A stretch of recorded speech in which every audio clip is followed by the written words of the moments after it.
I didn't think twice when I took the summer gig. Just another backyard, another pool, another paycheck. But the moment she walked out in that silk robe, glass of wine in hand at 11 a.m., everything shifted. I thought I was just cleaning water. Turns out, I was about to dive headfirst into the most unexpected connection of my life. What started with a question, "Have you ever been with a woman my age?" turned into a summer I still don't know how to explain. Before we jump back in, tell us where you're tuning in from, and if this story touches you. Make sure you're subscribed because tomorrow, I've saved something extra special for you. I was 25 and broke enough to say yes to any gig that paid in cash and didn't ask too many questions. Pool cleaning wasn't glamorous, but it was simple. You show up, skim the surface, balance the chemicals, check the pump, and move. On to the next one. No boss breathing down your neck. No coworkers to navigate, just sun, water, and sweat. That summer, I picked up a string of clients in the Hills wealthy types, mostly absentee homeowners who didn't mind overpaying a kid. With a truck and some chlorine tabs if it meant they didn't have to deal with it, most jobs were in and out, no one home. It's just a quiet backyard and maybe a gardener who gave me a nod on the way out. Then came her place. It was mid-June when I first pulled up. House was built into the slope, one of those modern boxes with clean lines and too much glass. The kind of place that screams curated loneliness. I let myself in through the side gate, like I always did, and found the pool already half in the shade, framed by towering palms and a view that overlooked the canyon, like it owned the sky. I knelt down by the pump, unrolled the vacuum, and was halfway through brushing the tile when I heard the door slide open behind me. I didn't turn right. OE Hive learned not to. People don't like feeling watched. But then she spoke. "You're punctual," she said. "That's rare." I stood and turned. She was standing barefoot on the patio in a silk robe that stopped just short of too short. One hand holding a stemless wine glass, the other adjusting her sunglasses, like I was too bright for this hour. And maybe I was. She had to be late 40s, maybe 50, but carried it like the years worked for her, not against her. "I'm nothing." About her said, trying too hard. It just said, "I've lived long enough to not care what you think." She extended the glass slightly toward me in mock cheers. "Want one?" she asked. I shook my head, awkwardly polite. "Still working," I said. "Good answer." She smiled, then turned and disappeared inside. That was the first day. The job should have taken 45 minutes. I stayed almost 2 hours. Not because the pool needed it, but because I did. Something about that backyard made time stretch and fold in on itself. She didn't come back out, but I could feel her eyes on me through the glass. And I'm not saying that in the macho, ego-driven way. I mean really like presence, like energy. Like the air had changed the second she spoke. I drove home that day, replaying every second, wondering if I imagined the tone in her voice. Wondering why her compliment about my punctuality felt more like a dare. The next week, she was already outside when I arrived. Same robe, different drink, same energy. She waved lazily from a lounge chair, legs crossed, book in her lap. "Was wondering if you'd show," she said. I raised an eyebrow. "Danning appointments." "Thursdays," she smirked, then tapped the side of her glass. "I like a man who follows through." I started my routine skim, scrub, balance, but my skin was buzzing the whole time. Like the sun wasn't the only thing burning. She didn't talk much that day, just watched. Asked a few questions, how long I'd been doing this, if I liked it, what else I did with my time. I told her I was between things. That I'd been in construction, tried HVAC, thought about going back to school. She nodded like she'd heard it all before, but still listened like it was the first time. At the end of the job, I was packing up when she asked the question that would rewrite the rest of my summer. She stood slowly, walked to the edge of the pool, and without looking at me said, "Can I ask you something?" Shrugged. "Sure." She turned to face me, sunglasses now gone, her eyes sharper than I expected. "Have you ever been with a woman my age?" It wasn't the words. It was the stillness after. Like she'd thrown a stone into a perfectly calm lake and was waiting to see what I'd do with the ripples. I didn't answer right away. Couldn't. I wasn't even sure what she meant. Or maybe I was and just didn't know how to respond. Without sounding 12. She let the silence sit just long enough to make her point, then smiled, almost to herself. "Never mind," she said. "Forget I asked." And then she walked back inside, leaving the door half open and the air between us electric. I should have shrugged it off, played it cool, told myself it was a joke, a throwaway comment, some bored rich woman toying with the help because her calendar was empty and her Chardonnay was full. But I didn't. I drove home with her voice stuck in my head, the exact phrasing of the question, looping like a track I couldn't skip. "Have you ever been with a woman my age?" There was no flirtation in the way she said it. No smirk. Just something cooler. More confident. Almost clinical. Like she was taking a reading. Like she was measuring. Something between us that I hadn't even known was being tested. And what bothered me more than anything was that I didn't know how to answer. Because no, I hadn't. Not really. Not in the way she meant.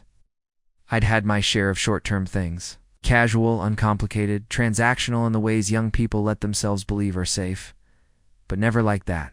Never with someone who moved like Herslow and intentional, like time obeyed her instead of the other way around. The next few days stretched longer than usual. Work felt like filler. Every other pool.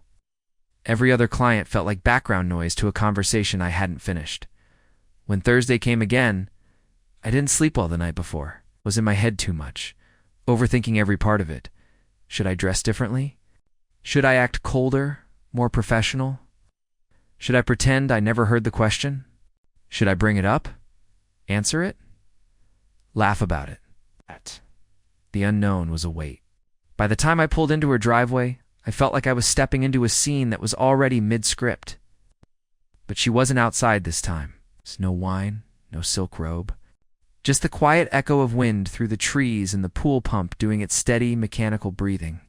I let myself in through the gate, like always.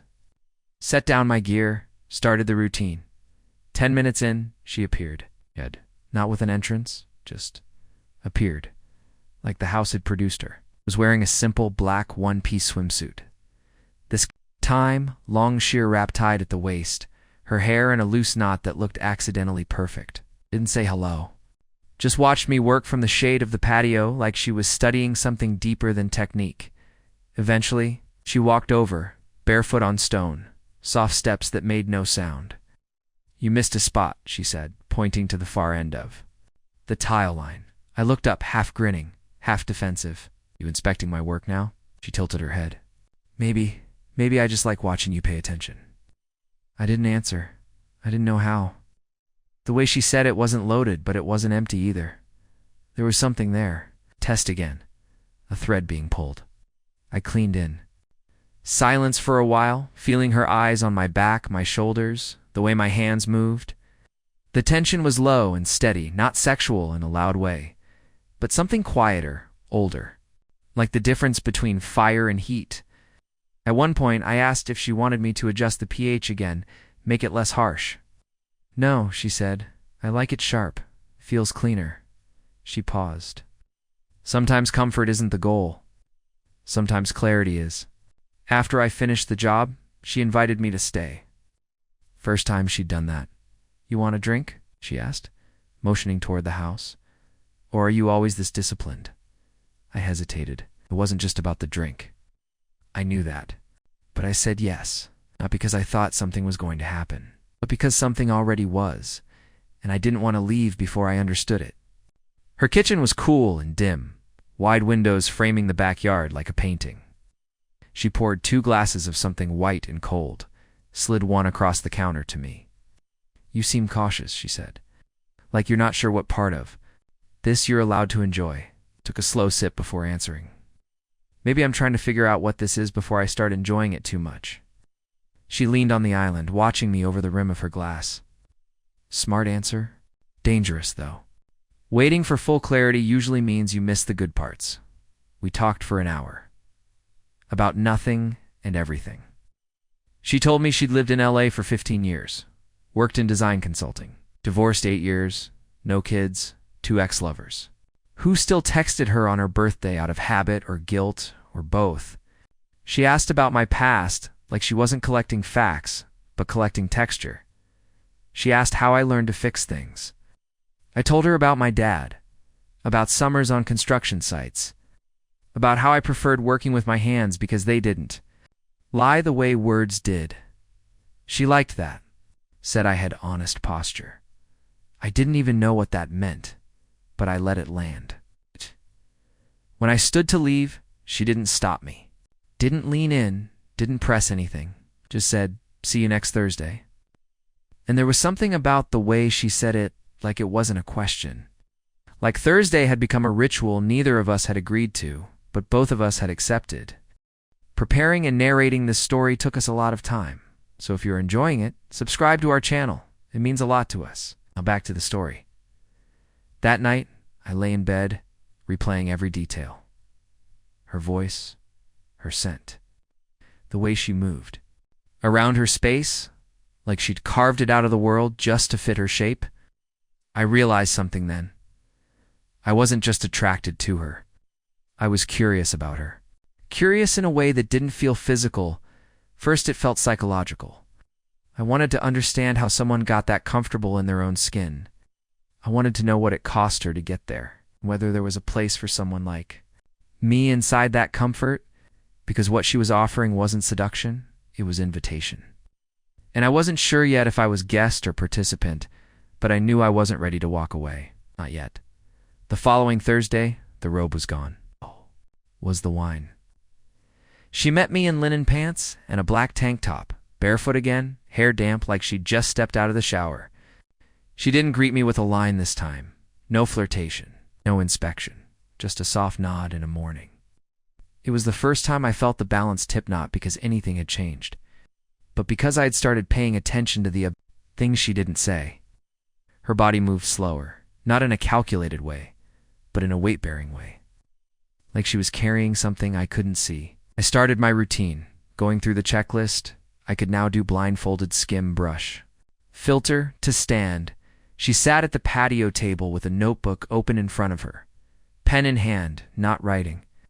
I couldn't tell if she was waiting for inspiration or simply drawing lines across the page.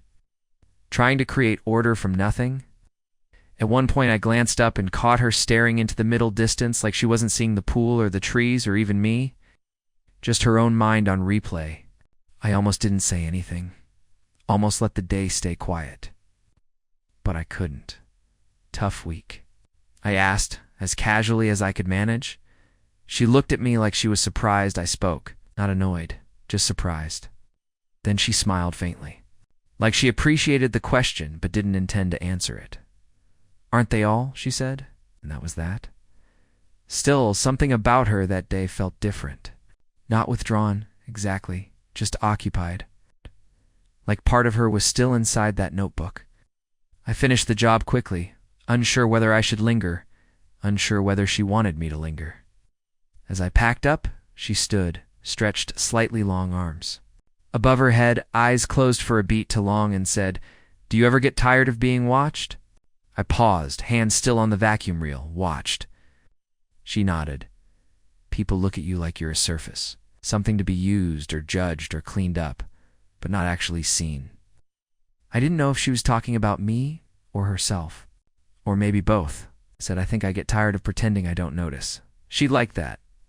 I could tell. She walked over to the edge of the pool, looked down into the water, like it had answers she hadn't yet figured out how to ask. "You're good at what you do," she said, "but that's not why I keep you coming." I didn't respond. There was nothing to say that didn't either ruin the moment or try to define it. And I was learning that some moments didn't want to be labeled. They just wanted to be witnessed. That afternoon, I didn't get invited inside. No wine, no questions. She just said, "Next Thursday," and I said, "Always." Driving home, I thought about the way she looked at the pool like it was a metaphor she didn't quite trust. Like it had been something beautiful once, then turned into a chore, and now she was trying to remember why she ever loved it. And I wondered if that's how she saw herself. Polished on the surface still. Deep but neglected. That weekend, I found myself thinking about her more than I meant to.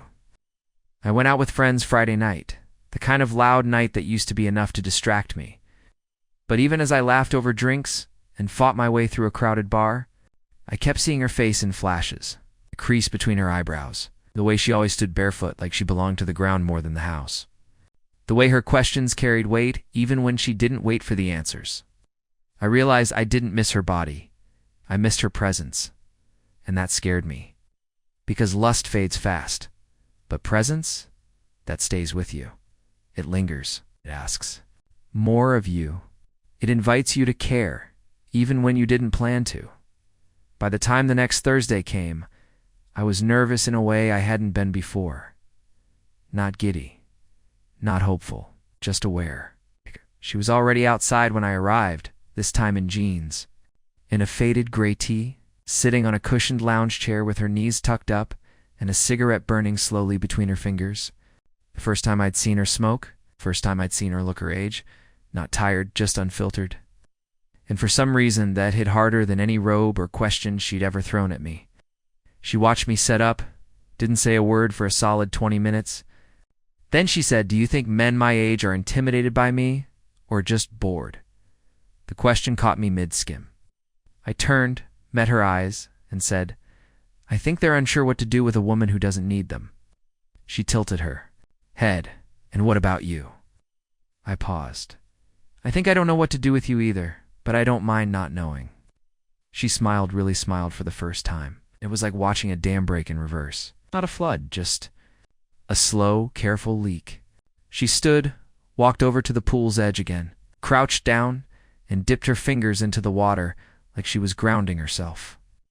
Then she looked at me not with seduction, not with a question, just with presence, and said, "I think you should stay for lunch." I didn't pretend to hesitate. I said yes, and for the first time I didn't feel like a guest. I felt like someone who had been expected. I followed her inside through the glass door. I'd seen a dozen times, but never passed through. And immediately, it felt like stepping into a place curated, not for comfort, but for control. Everything was clean, of course, spotless, but not in a sterile way more, like each object had been considered, selected, placed. The color scheme was neutral. Earth tones, no bright reds, no wild blues, nothing that demanded attention, just harmony. The living room was open plan, polished wood floors stretching out beneath towering windows that let the sun in without ever making it feel warm. There was a long leather sofa, dark and minimal, facing a fireplace that probably hadn't been lit in years. The shelves were lined with books, but they weren't scattered or loved in the way real readers leave them, no creased spines. No dog-eared corners, just rows of aesthetically pleasing hardcovers that matched the room more than the mind. On the far wall, above a low marble credenza, hung a single black and white photograph, two hands reaching toward each other, but not touching. I stood there longer than I meant to, staring at the hands. She caught me. "That was a gift," she said, brushing past me toward the kitchen. From someone who thought I needed to be reminded that tension could be beautiful. She said it so casually, like she was offering trivia, but I knew it wasn't random. Nothing in that house was. The kitchen was sleek, all chrome and granite. No magnets on the fridge, no half-open junk drawer, just function. She moved easily in it, barefoot and fluid, pulling open cabinets without looking, assembling lunch like she'd done it 1,000 times alone. 2 plates, sliced tomatoes, cold grilled chicken, small dish of olives, toast, a salad that looked too perfect to be spontaneous. She wasn't performing. She wasn't trying to impress me. And that's what made it feel intimate. She was just doing, and I was just there. And somehow that made the moment more personal than any candlelit dinner could have. We sat at a glass table near the window. I could see the pool from where I was. As I chewed, I realized I hadn't eaten a real meal with another person. In weeks, she noticed. "You eat like someone who forgets to eat." I smiled. "Most of the time, I don't notice I'm hungry until I'm already starving." She took a bite, chewed thoughtfully, then said, "That's true about more than food." I didn't reply. I didn't need to. We ate in near silence, the kind that's not awkward but unpracticed. Like two people unused to sharing space, but willing to try. Halfway through, she asked if I lived alone. I said, yeah, small apartment, top floor, old pipes, great light. She nodded like that, told her everything. Then I asked if she always lived here alone. She paused. Not long, but long enough. I used to have a roommate, she said. He was good with tools, too, but not good with much else. It wasn't bitter. It was just history. She didn't elaborate, and I didn't ask. I knew that. Opening a door doesn't mean you're inviting someone in. Sometimes you just need more air. She changed the subject quickly. Asked what I'd wanted to be when I was younger. I told her I didn't know. I never had an answer for that. I liked working, liked building things, liked making things better than I found them. That's a kind of answer, she said. More honest than most. And I knew then that she hated small talk, that all her questions were shape tests. It's not about the words, but about how people moved inside them. After lunch, she offered coffee. I accepted, mostly to stretch the moment, the conversation, the presence. She brewed it in a steel French press and poured it into tiny ceramic cups like it was a ceremony. I wanted to ask about the photo again, about the hands that never touched, but instead I asked, do you like being alone? She stirred her coffee slowly, then said, I like being uninterrupted. She sipped, but there's a difference. That line sat between us longer than the coffee did. I realized she was telling me something about her and about me, and about whatever it was that was starting to happen. She didn't need company. She wasn't lonely. She was choosing moments, letting them in, one at a time, with care. After coffee, we didn't move. She sat back, eyes on the trees outside. I leaned forward, elbows on the table. We weren't flirting, we weren't teasing, we were sharing quiet. That, I think, is when I realized what was happening between us wasn't accidental. It wasn't heat or boredom or proximity. It was timing. It was two people in very different seasons of their lives, both choosing to stay present inside the same hour. That's rarer than chemistry. That's rarer than love sometimes. When I finally stood to leave, she didn't follow me to the door. She stayed seated, legs crossed beneath her, still holding the small coffee cup like she was keeping the moment in her hands. Same time next week, she asked, eyes still on the trees. I said yes, but I didn't want to leave. Not because I thought something more would happen, but because I didn't want to lose the quiet. I didn't want to go back into the noise of my usual life. I stepped outside and looked back once through the window. She hadn't moved. And somehow, that stillness said more than if she'd rushed. To hug me, she was letting me go the same way she'd let me in, with no pressure, no demand, just space. And I think that's when I knew I wasn't coming back next Thursday to clean a pool. I was coming back because she made space feel like something sacred. I showed up the following Thursday. The same anticipation I'd been pretending not to carry around all week. The sky was overcast, the air heavier than usual, the kind of heat that sticks to your clothes before noon. I pulled into the drive, unlatched the side gate, stepped into the backyard, already rehearsing whatever version of casual I thought I could maintain, but she wasn't out there, not in the chair, not on the patio. The pool was still untouched, reflecting the thick gray sky overhead. I started unpacking my gear, slower than usual, half hoping she'd appear before I even rolled the hose. 5 minutes passed. 10. Then I heard voices from inside. Not just hers, deeper, masculine, muffled through glass, but distinct. Laughter. Maybe? I paused, unsure whether I should keep working or wait. Just as I was debating whether to knock or not, the sliding door opened. She stepped out, dressed more formally than I'd ever seen, her white button-up blouse, tucked into navy trousers, barefoot but polished. Behind her, a man followed. Was older than me, maybe early 40s.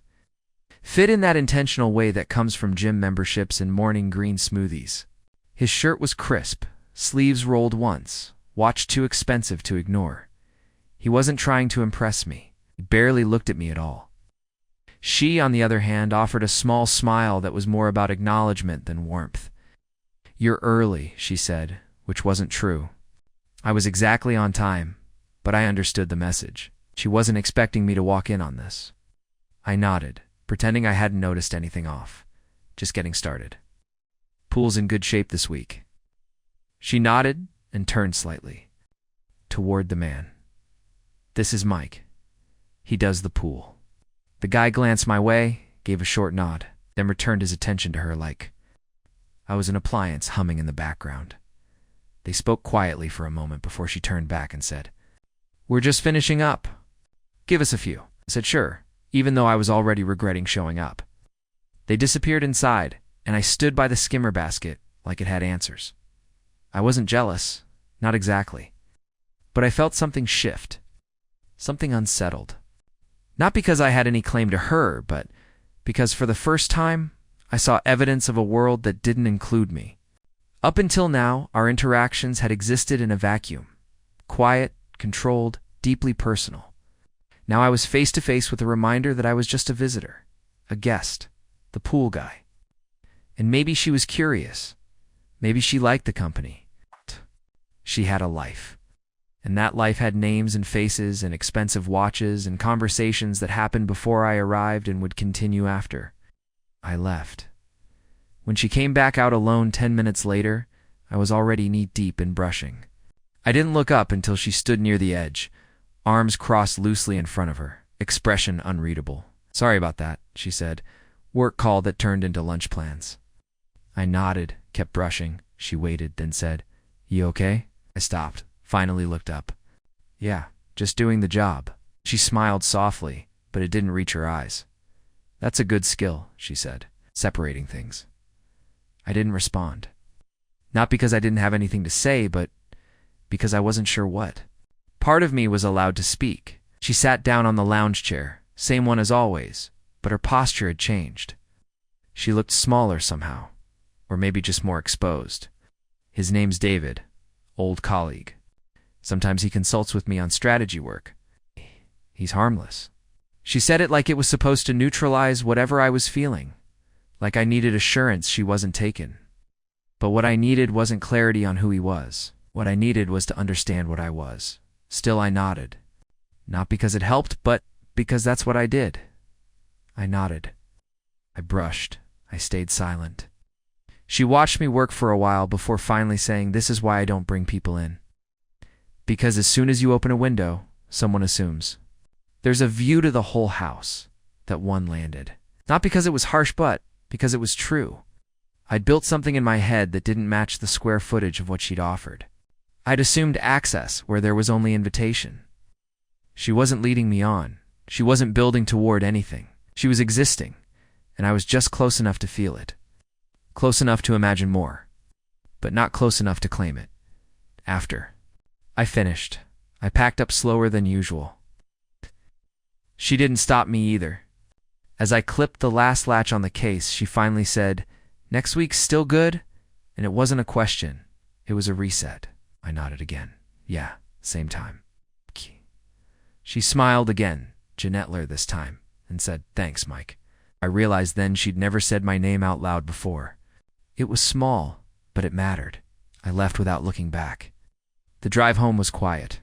No music, just road and thoughts. I wasn't angry. I wasn't even disappointed. I was just realigned.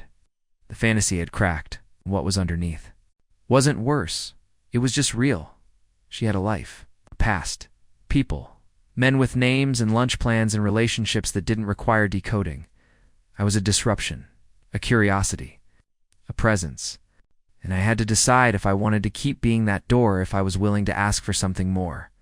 But I knew I wasn't going to walk away. Not yet, because despite everything, despite David and the watch and the way she stayed still when I left, I knew she'd looked at me differently. Not just because of how I moved or what I did, but because of how I saw her, and I don't think she got that often. I think most people stared. I think I was the first one who ever really witnessed. And that's why I knew I'd show. Up next week, not to reclaim anything, but to keep watching. Because something was unraveling. In her, in me. In this strange ritual we'd built. And I wasn't ready for it to end. When I showed up the next Thursday, I have expected the energy to be cold. Not rude, not dismissive, just cooled off. It's a kind of temperature shift that people use to reestablish boundaries without ever needing to say anything out loud. I prepared for that. Rehearsed a version of myself that would be professional again. Focused, detached, just a guy doing a job. No coffee, no lunch, no watching her through glass when I thought she wasn't looking. But she disarmed all of that. The moment she opened the gate herself, not the sliding door, not the back patio, it's the actual gate first time ever. She was in denim shorts and a loose green button-up that looked like it belonged to someone who'd lived near the ocean long enough to stop fighting humidity. Barefoot again, hair up, no makeup. And for the first time, she looked like someone who hadn't planned the moment. She looked present.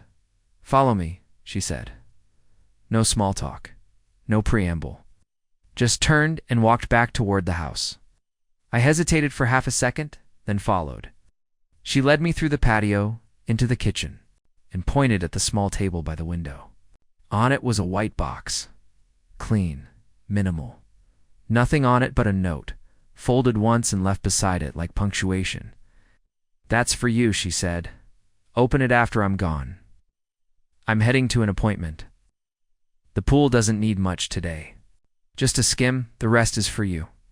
I looked at her, confused but trying not to show it. She didn't explain. Jess grabbed her keys from the counter and said, "Lock the side gate when you're done," and walked out the front door without waiting for a reply. I stood there for a moment after the door clicked shut, staring at the box like it might explain itself if I waited long enough. But it didn't, so I left it. I walked back through the house, through the open door, down the steps, and started cleaning like nothing had happened. But everything had happened. The gesture was small, barely anything. But it was something. An acknowledgement, hand reaching out without asking to be held. She hadn't offered me an answer. She'd offered me a decision. And I wasn't sure what I was saying yes to by opening that box, but I knew it mattered. When I finished the job quicker than usual, because the water really was Finai, dried my hands and walked back up to the table. The box was still there, still white, still waiting. I opened the note first. For words, handwritten and clean. Deliberate script for honest posture. See, that was it. Inside the box was a pair of leather gloves, work gloves, but nice ones. Stitched, not glued. The kind of gloves you buy once because you expect to use them for years. They weren't. New, they were broken in, but not by her, not by anyone I could tell. They were hers or someone's, but they were clean, preserved, cared for. They didn't smell like sweat or dirt. They smelled like cedar. It hit me then. This wasn't a gift in the usual sense. It wasn't romantic. It wasn't performative. This was someone offering part of their world, part of their history. Something they'd used. Something they'd chosen. Something they were releasing to me. I don't know how long I stood there holding them, just staring. They were a perfect fit. Of course they were. And that fact alone cracked something open in me I didn't even realize had been braced shut. Because suddenly I remembered all the times in my life I'd been given things that weren't really for me. Cheap praise, obligatory favors, hand-me-downs that came with caveats. And this was different. This was intentional. Quiet, considered. It was her way of saying, "I see you not just for how you look, or what you do, but how you move through the world." And that kind of recognition doesn't come often, not even in love. Especially not. In attraction, it comes from witnessing. It comes from attention. I didn't take the gloves with me, not right away. I left them there on the table, almost afraid I'd ruin them just by holding them too long. I finished locking up, grabbed my Gia, slid the gate shut behind me, and sat in my truck for a solid minute before starting the engine. That night, I didn't text anyone. Didn't go out. Didn't turn on the TV. I just sat on my couch with the gloves in my lap, rereading the note over and over, like it was more than ink on paper. And maybe it was. Maybe it was the first time someone had said thank you without using the word. And the thank you wasn't for labor. It was for presence. The gloves weren't about function. They were about memory. Shared silence. Time spent. A connection she couldn't or wouldn't name, but that she was no longer ignoring. The next morning, I used them. Not because I needed to, but because I wanted to feel what she'd felt in them. wanted to see the world a little through her hands. They fit like they'd always been waiting for me. That sounds dramatic, I know. But when you've spent most of your life working jobs where nothing you touch ever feels like it belongs to you, finding something that does, even accidentally, even quietly, changes everything. That Thursday, she didn't come outside again. But the following week, she would. And when she did, everything would start to shift, not in big ways, not in declarations, but in how we stood. How we stayed. By the time I showed up the following Thursday, the gloves were already in the passenger seat of my truck, exactly where I'd left them all week, clean, worn, heavy in the quietest way. I didn't wear them that morning, not because I didn't want to, because I hadn't decided what it would mean if I did. That house was like a mirror. Everything you did reflected back something you hadn't said yet. Every gesture got stored, measured, filed, and I knew if I put those gloves on while she was watching, I'd be admitting something. So I left them in the seat and walked through the side gate, toolbox in one hand, heart in the other. She was already out there. No robe, no wine, just a long black dress that brushed the tops of her bare feet as she stood by the pool with her arms crossed loosely across her chest, like she was cold, or thinking about something that once made her feel that way. She didn't turn when I entered. Didn't say anything for the first few minutes as I began setting up. It wasn't silence, though. It was calibrating. Like we were both trying to find the right frequency to talk on today. I dropped the vacuum into the water, started uncoiling the hose, and only then did she speak. "Do you think about your future much?" The question floated out like a cigarette drag, slow, precise, not looking for a quick reply. I didn't turn toward her. I just said, "Sometimes, when I'm tired of thinking about my past." She liked that.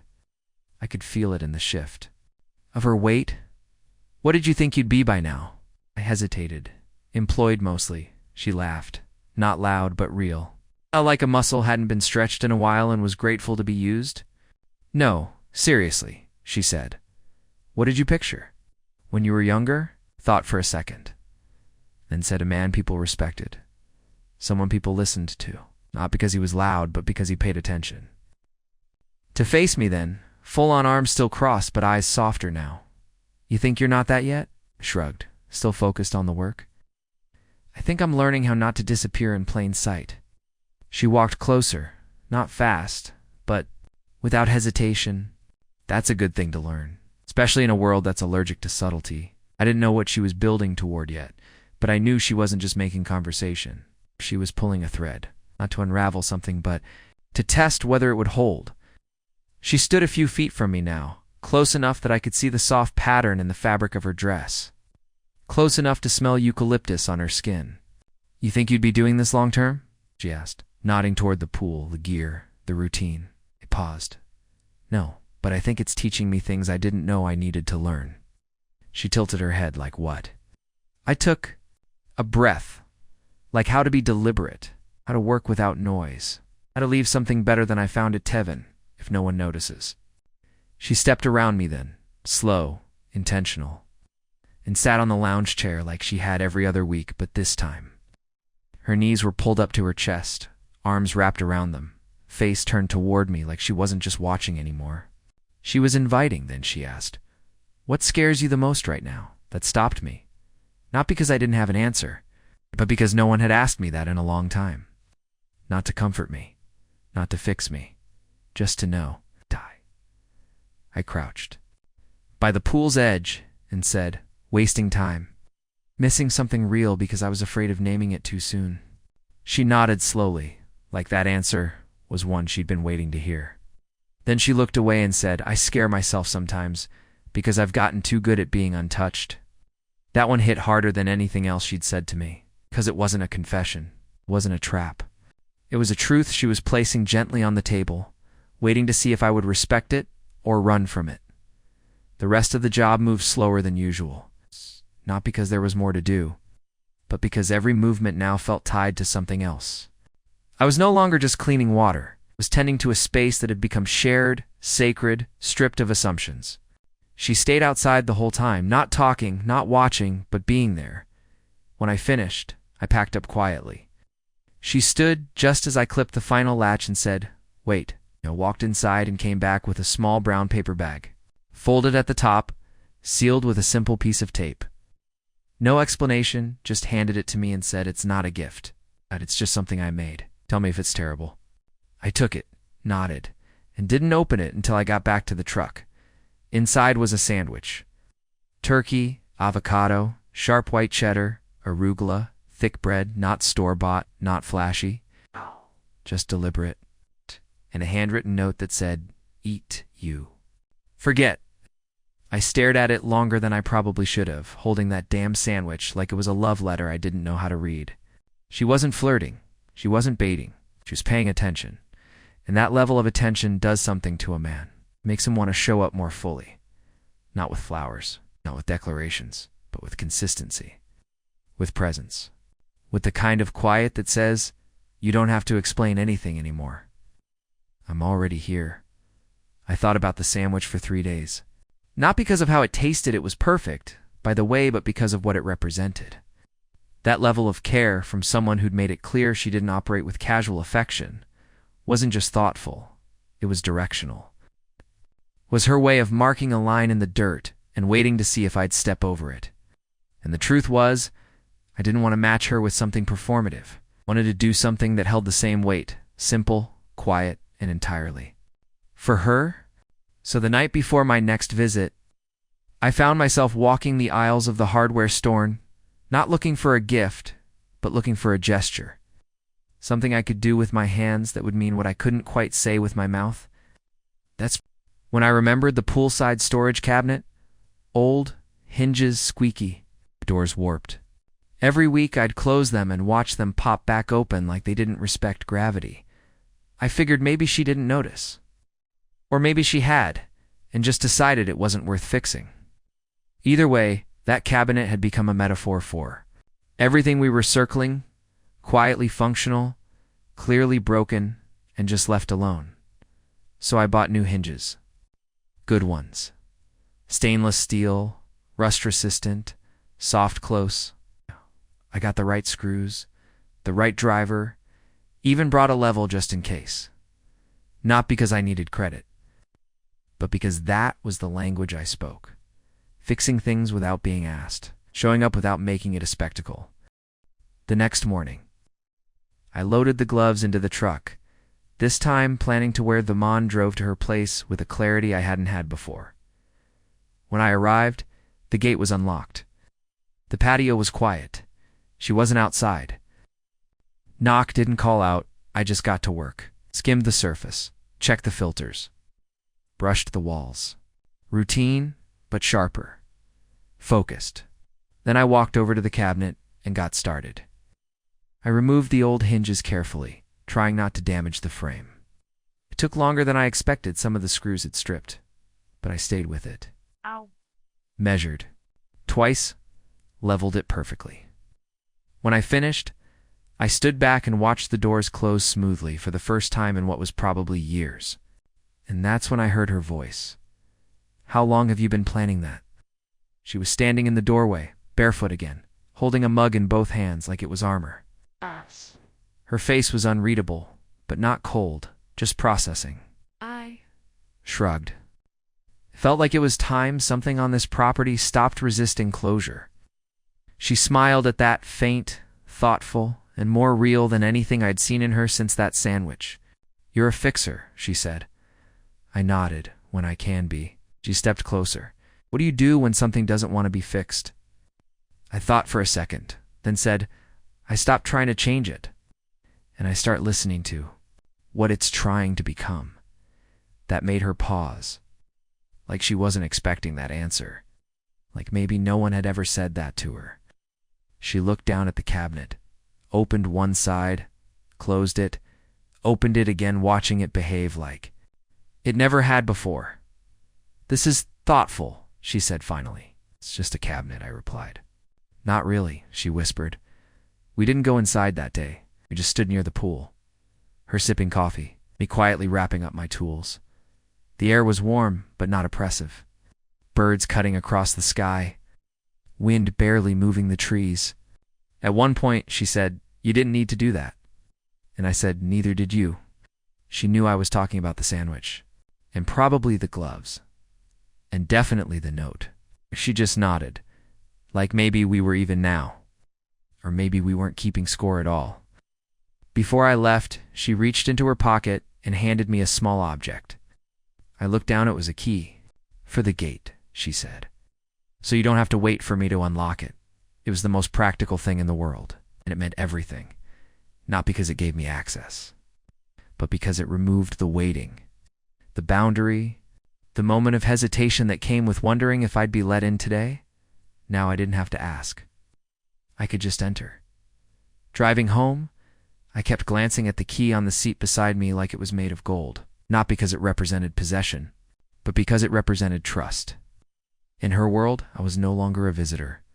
I was part of the rhythm, the routine, the quiet ceremony of her life. She wasn't saying, "Come in." She was saying, "You already have." I knew right then this wasn't going to be a fling. It wasn't going to burn hot and disappear. This was a slow absorption. Two people orbiting each other carefully, deliberately, and slowly allowing gravity to take over. That night, I hung the key next to my front door. Didn't label it, didn't tuck it away. Just let it hang where I'd see it every day. Because it wasn't a backup plan. It was a reminder that real intimacy doesn't announce itself. It accumulates. It wasn't until the next Thursday that she asked me to come inside without a reason. No lunch, no weather excuse. No repairs or a glass of wine waiting. Just a quiet, "Can you come in for a second?" After I finished putting the hose away, her tone wasn't soft or sultry. It was flat, steady, but not cold. If anything, it sounded like she was walking herself through the request at the same time she was offering it. I followed her through the sliding glass door, expecting the familiar route. Kitchen, table, polite silence. But she veered left this time down the hallway. First door, second, third. We passed rooms I'd never seen, all closed like chapters she hadn't decided to reread. At the very end, she paused. Hand on the knob of a door painted the same color as the wall, like it was trying not to be noticed. She looked back at me, not nervously, not even cautiously, just calm. The way someone looks when they're all ready, prepared for how this might land. She opened the door slowly and stepped inside. I followed. It was a small room, office-sized, but clearly not used as one. One window, filtered light, wooden floor scuffed just enough to feel honest. No rug, no decoration. In the center of the room was a piano, upright, black, a little dusty. The bench was bare, books on top, just keys, closed, silent. Against the wall opposite it were two shelves records, tapes, a few old photographs framed in mismatched wood. One was of her younger than I'd ever imagined her being. No makeup, hair long and straight. Laughing at something just out of frame caught mid-movement. Next to it a program paper yellowing around the edges, the kind you get at a recital. I didn't reach for it, didn't scan it.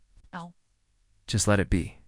She stood in the center of the room with her back to me and said, "I used to be very good, until I stopped being good, and then I just stopped." I didn't answer, because this wasn't a conversation. It was a reveal.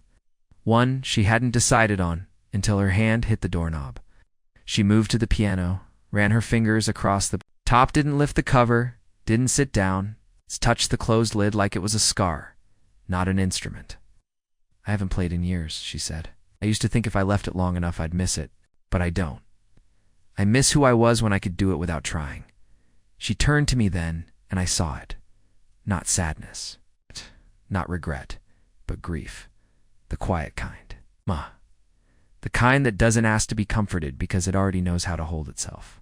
I stepped forward slowly, not to touch her, not yet, but just to be closer, to let her know I hadn't backed away. She looked down, then at the piano, then back at me. "I thought you should see this," she said. "Before I forget, it's still here." That line hit harder than anything else she could have said. I forget it's still here.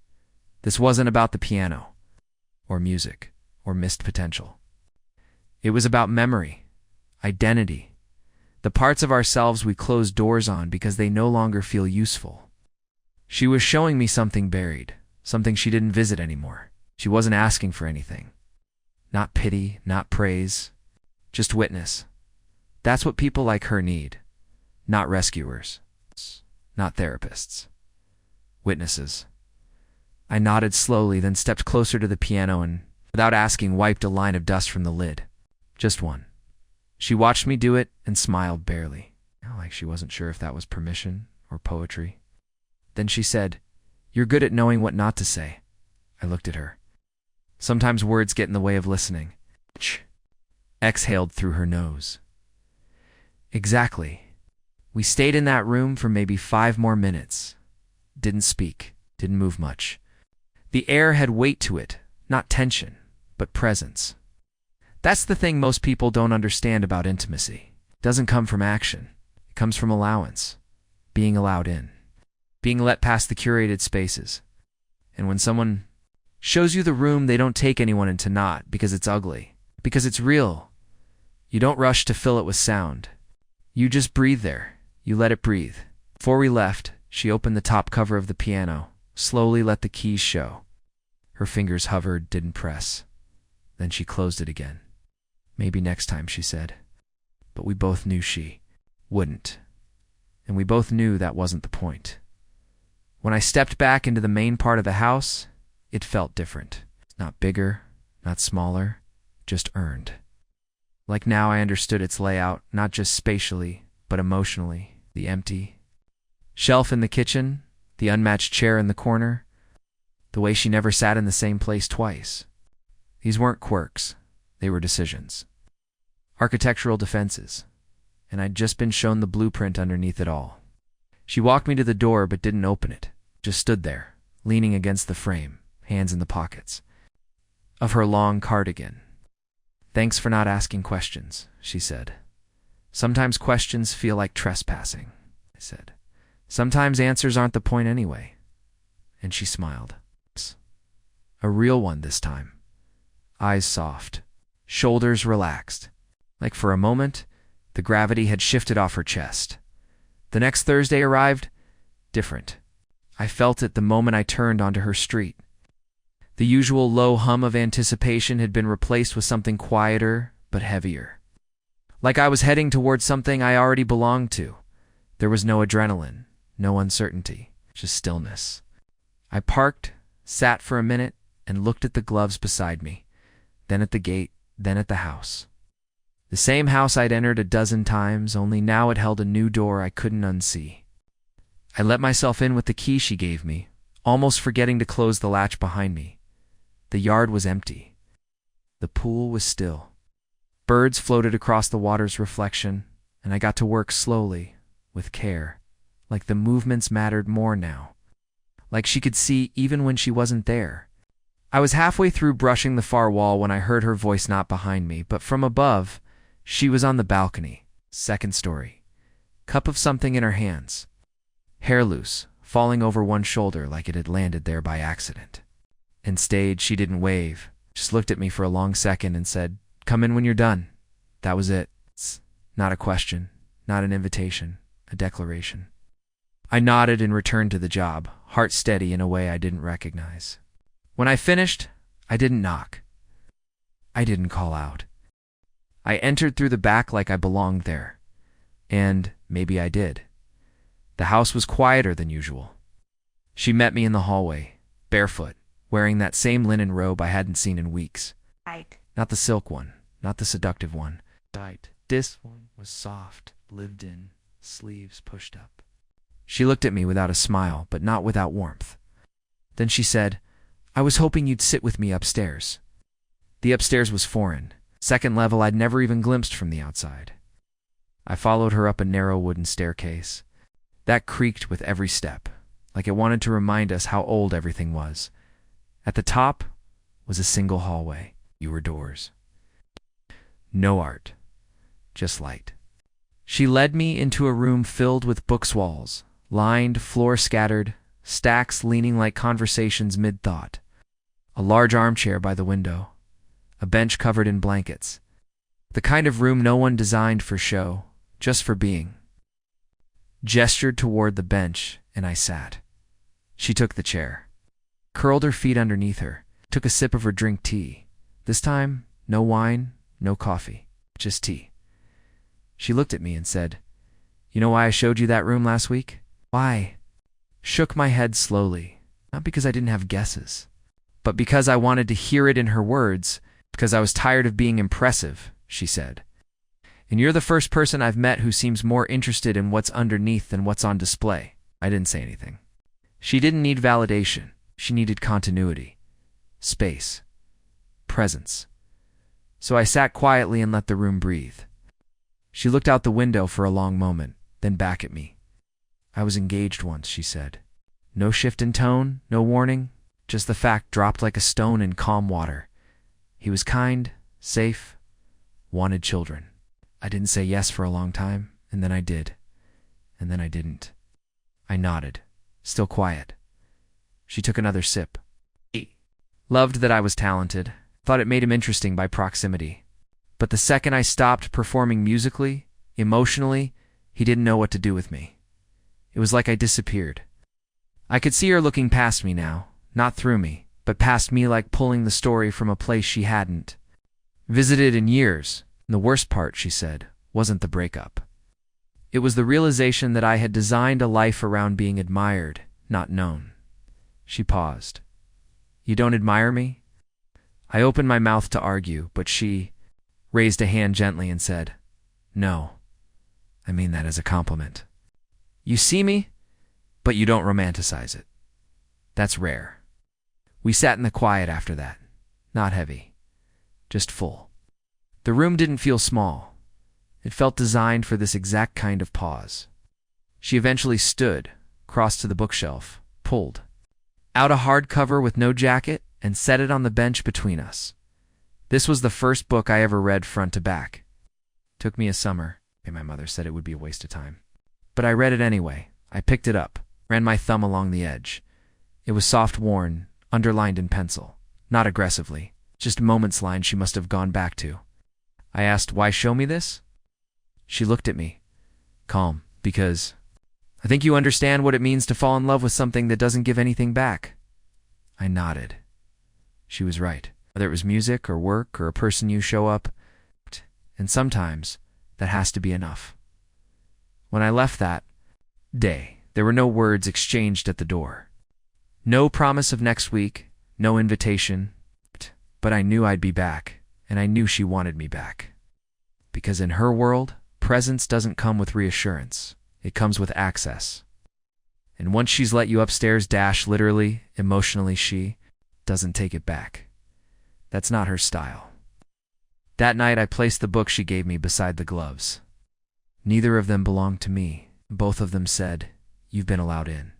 I came back the following Thursday like I had every other time, mon time, tools packed, gloves in the seat beside me, but this time felt different before I even knocked, or rather before I didn't knock. Because by now, that key wasn't just a key. It was a rhythm, a shorthand for permission, for consistency. I let myself through the gate, walked into the backyard, and found her already outside. Curled on the outdoor couch with her legs pulled up and a blanket over her knees even, though the day wasn't cold. She had a book in her lap different from the one she gave me, but old Tuanda mug resting against her knee like it had been forgotten mid-sip. She looked up, didn't smile, didn't startle, didn't adjust. Just looked at me like I'd walked out of another room, not in from the street. And that was the moment I knew we were past beginnings. This wasn't a courtship. It wasn't a dance. It was something quieter than that, more settled. I nodded toward the pool and said, "Should be a light day." She nodded back without speaking, then lifted the mug and took a sip like my voice had reminded her it was still warm. I started working, slower than usual not to impress her, but because the air between us had changed. There was no edge to it anymore. No curiosity. Just an ongoing conversation that had moved beyond words. She kept reading, occasionally turned a page, once looked up and asked, "What's the most peaceful part of this job?" I said the silence. She nodded like she already knew the answer but wanted to hear it in my voice. Another hour passed in that stillness. When I finished, I packed up everything except the gloves and sat down on the edge of the lounge chair next to her. Not close enough to touch. Just close enough. To match her quiet, she didn't flinch.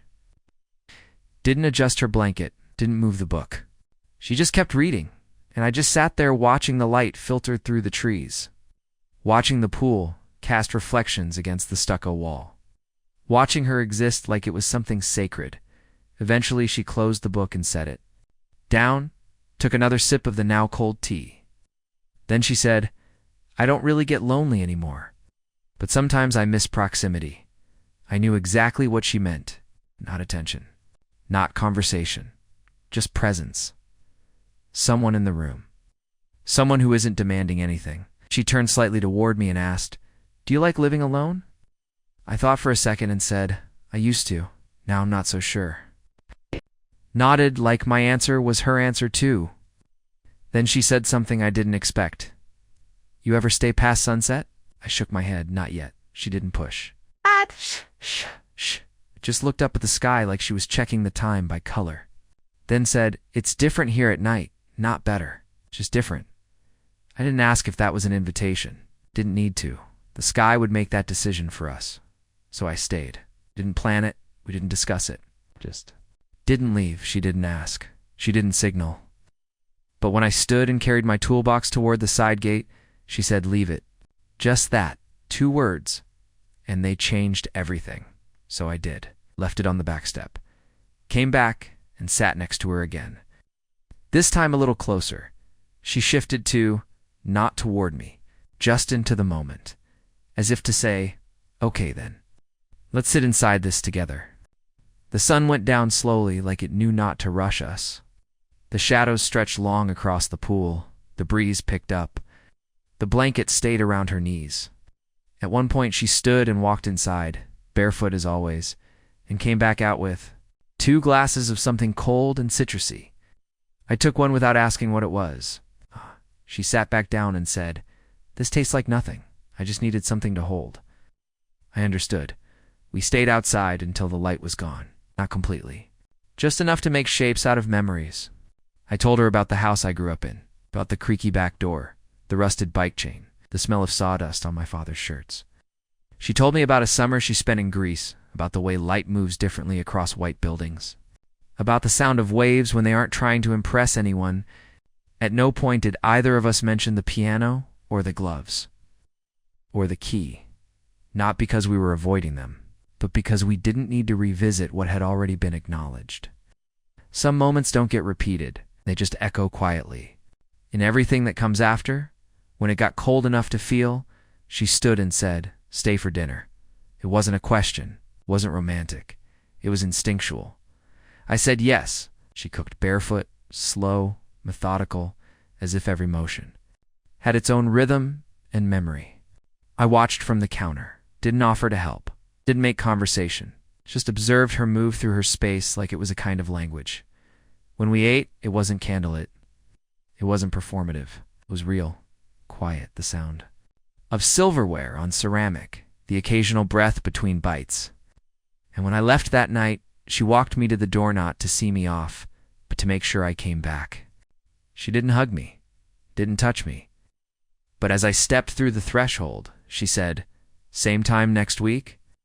I nodded, "Unless you want me sooner." She smiled, then closed the door gently behind me. The Thursday after dinner came faster than I expected, and I wasn't ready. The week had been rough, overloaded shifts, calls from my landlord, my truck breaking down for the 2nd time in a month. Nothing catastrophic. It's just life stacking bricks until it started to feel like a wall. I showed up an hour late. Not because I forgot, because I couldn't move. That morning I'd sat at the edge of my bed staring at my boots for 10 minutes straight, just trying to remember why I put them on in the first place. When I finally made it to her gate, I moved slower, no key in hand. Just palms against wood, forehead against the heat of a late morning sun, wondering if I should just skip it. If maybe it was better not to bring that version of myself into her space. But before I could decide, the side door creaked open. She was standing there, not waiting, just present. Barefoot again, wearing a long gray sweater and holding nothing. In her hands, for the first time since I'd known her, no cup, no book, no barrier, just her. She didn't ask why I was late, didn't tilt her head, didn't soften her voice. She just said, "Come in." And that sentence felt heavier than it ever had. I followed her through the patio into the kitchen. It was quiet, no music, no simmering pot, no subtle scent of citrus or rosemary in the air. The stillness wasn't cold, it was available. She moved to the table and sat. Didn't gesture for me to sit. Didn't pull a chair. She just watched me from across the room and said, "You look like you've been carrying something all week." I didn't answer. Not because I didn't want to, but because I was afraid that if I started talking, I might not stop. That everything.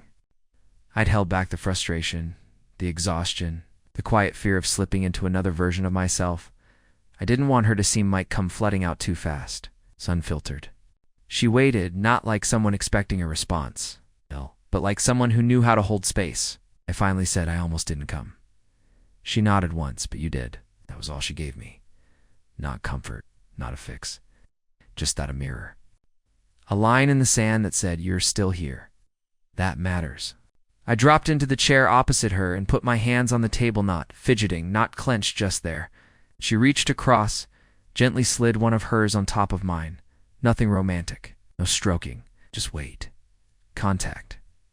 The way you place a rock on a stack of papers so they don't blow away. We didn't say much after that. We sat for what felt like an hour, letting the silence do what words would have only complicated. Eventually, she stood, walked to the cabinet, and pulled out a small bowl of cut fruit. Peaches mostly, a few slices of plum. Of me without comment, then returned to her seat. I took a bite. Cold. Sweet. Like something had been prepared with me in mind, even if she didn't know how I'd show up that day. And it hit me this wasn't a test. She wasn't waiting to see how I'd act when I cracked. She wasn't measuring me by my composure. She was watching to see if I'd let her see me fall apart. Not loudly, not dramatically, but quietly, honestly. She said, "You don't always have to be capable around me." And I nearly lost it. Looked up and said, "I've spent a long time being the one who shows up." She nodded. "I know. That's why I'm not asking you to leave." We didn't clean the pool that day. Didn't talk about books or old pianos or sandwiches. I didn't bring her anything. She didn't offer anything. We just were. And that was enough. Because the test of intimacy isn't how much joy you can share. It's how much mess you can sit through without reaching for the broom. I left late that afternoon, not because I was better, but because I was finally okay with not being better. She walked me to the door, leaned against the frame like she always did, and said, "Come next week only if you want to, not because you think you have to." And that one line, that one release, unlocked something I hadn't been able to access in years. The permission to just exist inside someone else's day. The following Thursday started like the others. But something about the air told a different story. Maybe it was the heat thicker than usual, the kind that clings to your shirt before you've even made it through the gate. Or maybe it was the way the trees didn't sway, like even the wind was holding its breath. I let myself in and found her seated at the edge of the pool, feet in the water, hair pulled back, eyes hidden behind sunglasses that didn't feel like style this time. They felt like armor. She didn't turn when I walked in, didn't greet. Me just lifted her hand halfway in acknowledgement, fingers fluttering like a flag that wasn't sure which way to blow. Set my tools down and got to work slowly, deliberately, more aware than ever of every motion, skimming, scrubbing, testing. Watching her reflection ripple in the surface every time my brush passed too. Close to where she sat, there was no music playing, no book on her lap, just her and the water and whatever she was refusing to say. And that silence, it wasn't new, but it was louder. Like the kind of quiet that builds just before something important gets said. I finished faster than usual. Not because I was rushing, but because the work didn't feel like the point anymore. When I packed up, she finally spoke. Her voice wasn't cold, but it was flat. "You ever feel like something's about to shift, and you're just trying not to mess it up?" I nodded, not trusting my voice yet. She said, "I used to think I liked the suspense of things. The build-up, the in-between. But but now I'm starting to think maybe I've just gotten used to living with it. I sat down across from her, not close, not far, just enough to catch the edge of her shadow. She took her sunglasses off slowly, placed them beside her, and looked at me with a clarity I hadn't seen before. Not vulnerability, not distance, just truth. She said, "This thing, whatever it is we're doing, it's starting to feel like a conversation with no punctuation."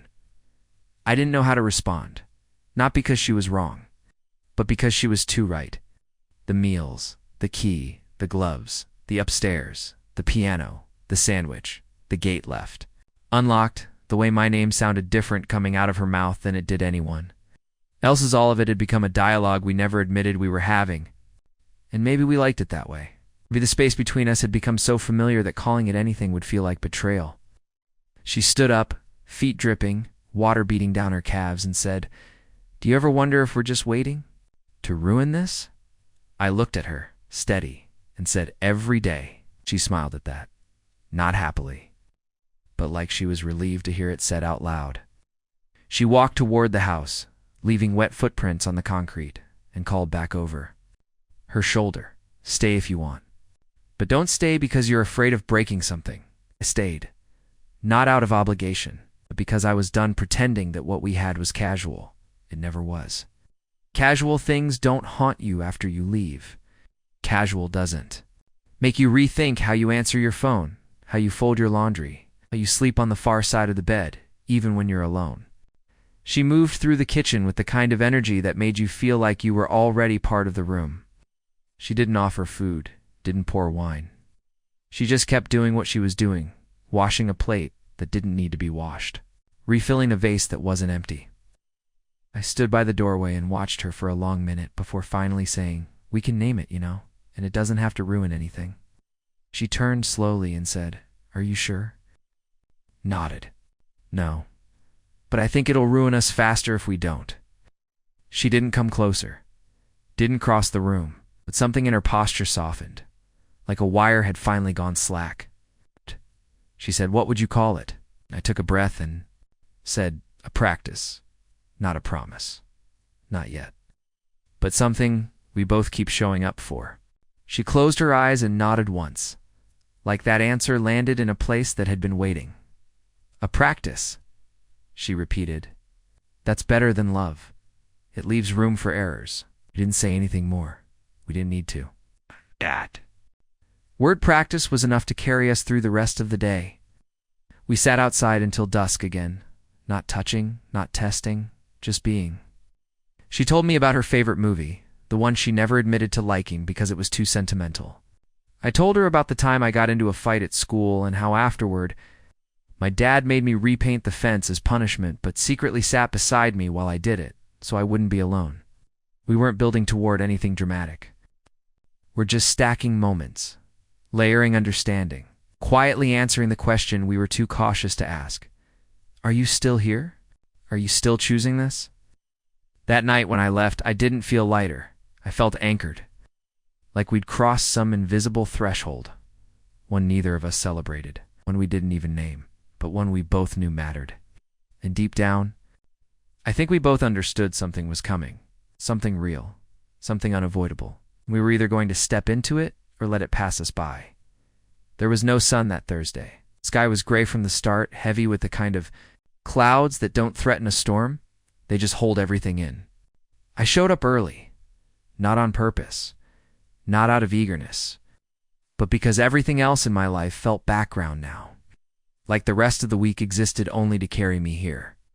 When I unlocked the gate, I found her inside already, standing in the kitchen barefoot, pouring water into a kettle. She looked up, saw me through the glass, and didn't wave or speak. Just held my gaze for a second too long, then returned to the kettle. When I stepped inside, the house felt warmer. Not temperature, energy, like whatever had been slowly gathering between us had finally started taking shape in the room. I set my bag down by the door, not because I planned to work, but because that ritual felt like the only way I knew how. To arrive, she handed me a mug without asking what I wanted. I didn't ask what was inside, it didn't matter, it was warm. She gestured toward the couch and I followed. It wasn't even noon, but the house felt like it was holding its breath. In a late evening sort of way? She sat at the far end, legs folded underneath her, eyes fixed on something invisible. I sat at the other end, mug in hand, gloves forgotten. The silence wasn't heavy. It was charged, and we both knew it. For 10 minutes, we didn't speak. We just drank whatever was in our mugs and stared straight ahead like we were trying to hold the shape of something without pressing too hard on it. Then she said, "Do you ever think about how easily we could have missed this?" I didn't ask what this meant. I knew. I nodded. Yeah, all the time. She turned toward me, slowly, one leg unfolding, her body language not calculated, just open. "I keep thinking there's a version of me that never opened the door," she said. "A version that let you clean the pool and disappear." I looked at her, really looked, and said, "I think about the version of me that would have walked away the first time I realized you scared me." She smiled. Small. Honest. "Do I still scare you?" I said yes, and she nodded, like that was the only right answer. The room stayed still, but the air moved between us, through us, and then, without ceremony, she leaned toward me. Not far, just enough to shrink the space.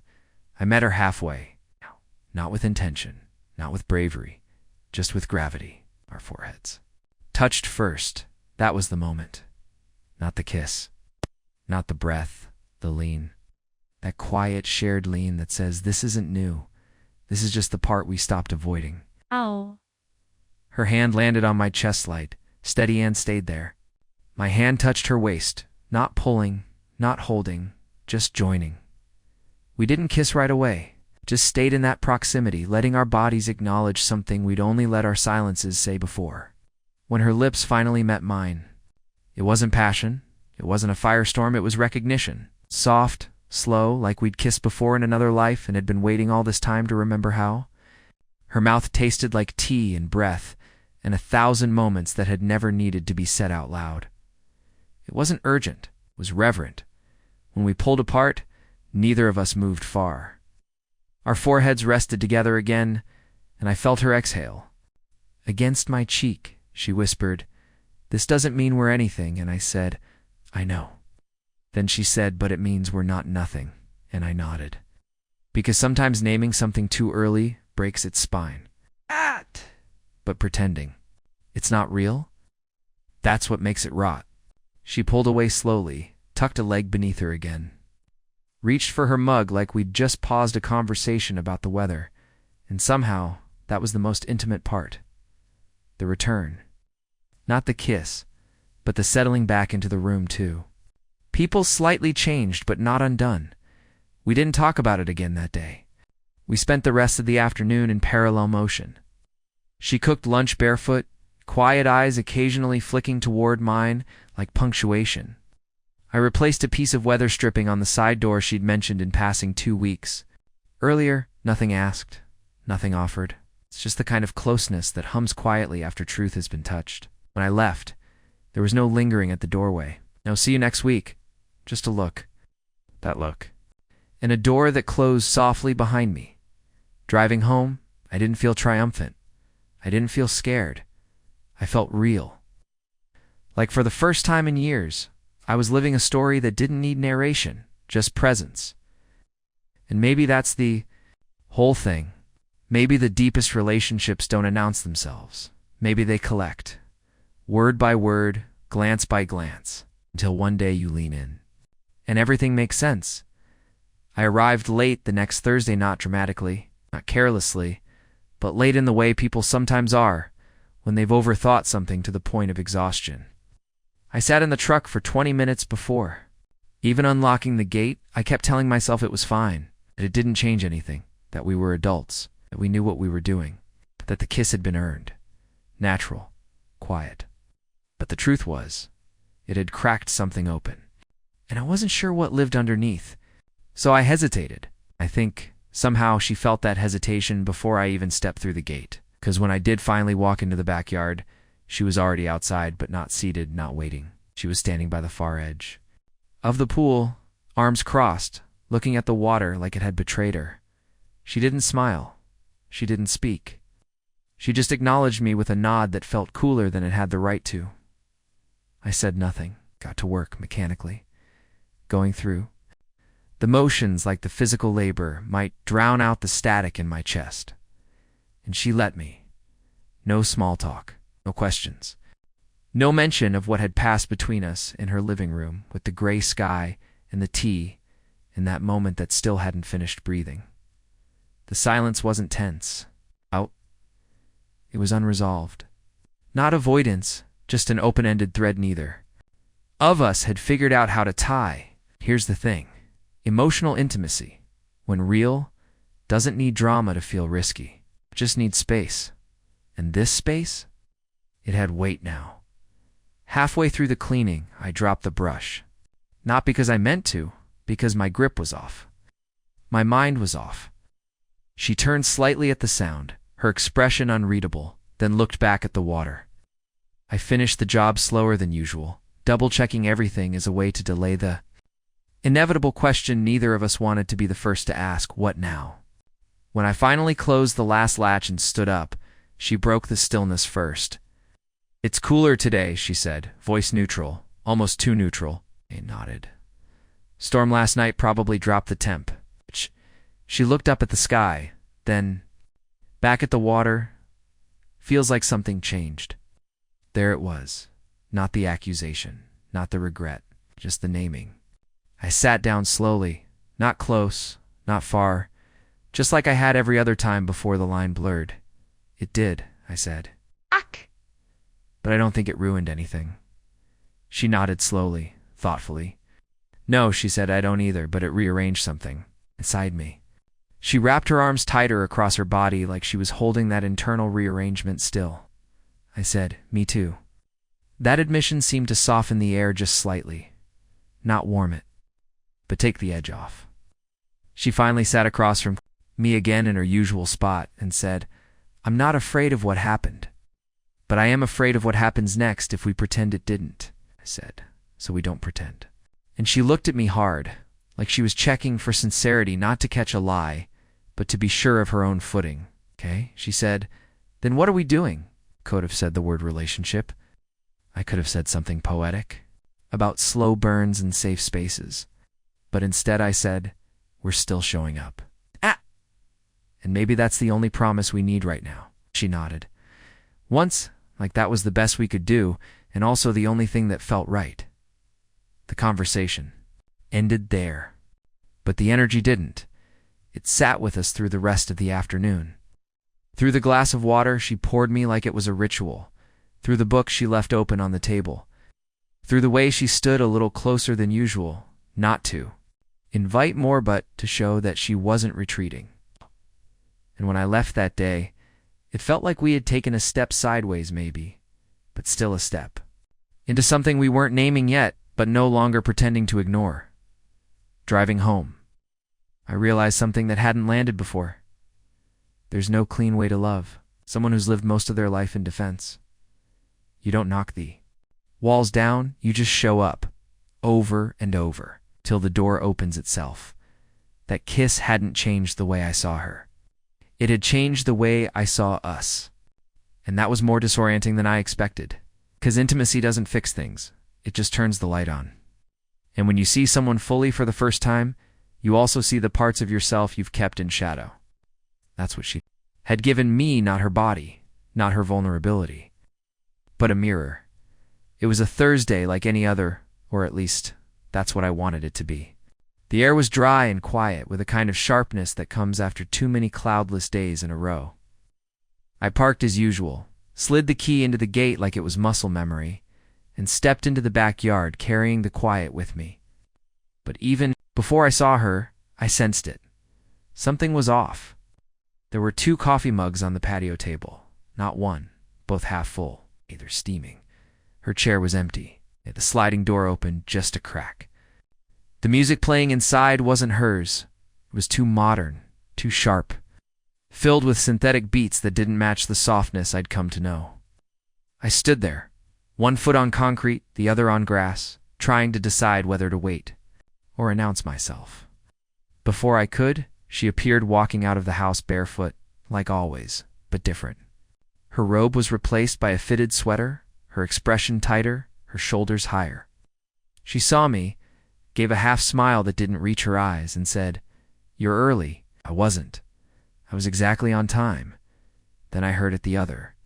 Voice, male, confident, casual, asking where the ice was. She didn't flinch, didn't explain. Just turned and walked back inside. The silence that followed was louder than any confrontation could have been. I finished setting up my tools like nothing had happened, every movement a little slower than usual. Not because I was trying to stall, but because my chest felt like it had been quietly rearranged. She didn't come back out for a full 20 minutes. When she did, she had a glass of something clear in one hand and a look that said, "Please don't make this complicated," in the other. She leaned against the doorframe and said, "Old friend, just passing through?" I nodded without. Looking up from the skimmer, "Okay." She didn't offer more. I didn't ask. That was the dance now. Pretend the emotional weather hadn't shifted. Pretend I hadn't just been reminded that her life still had rooms I'd never walked through. And it wasn't jealousy. Not exactly. It was the collapse of illusion, the return of gravity. For weeks, we'd lived inside a bubble made of shared moments and unspoken agreements. Now someone else had walked into the frame, and everything felt ... breakable. I finished the job in half the time, each sweep of the brush louder than it needed to be. She stood there the whole time, arms crossed, glass untouched.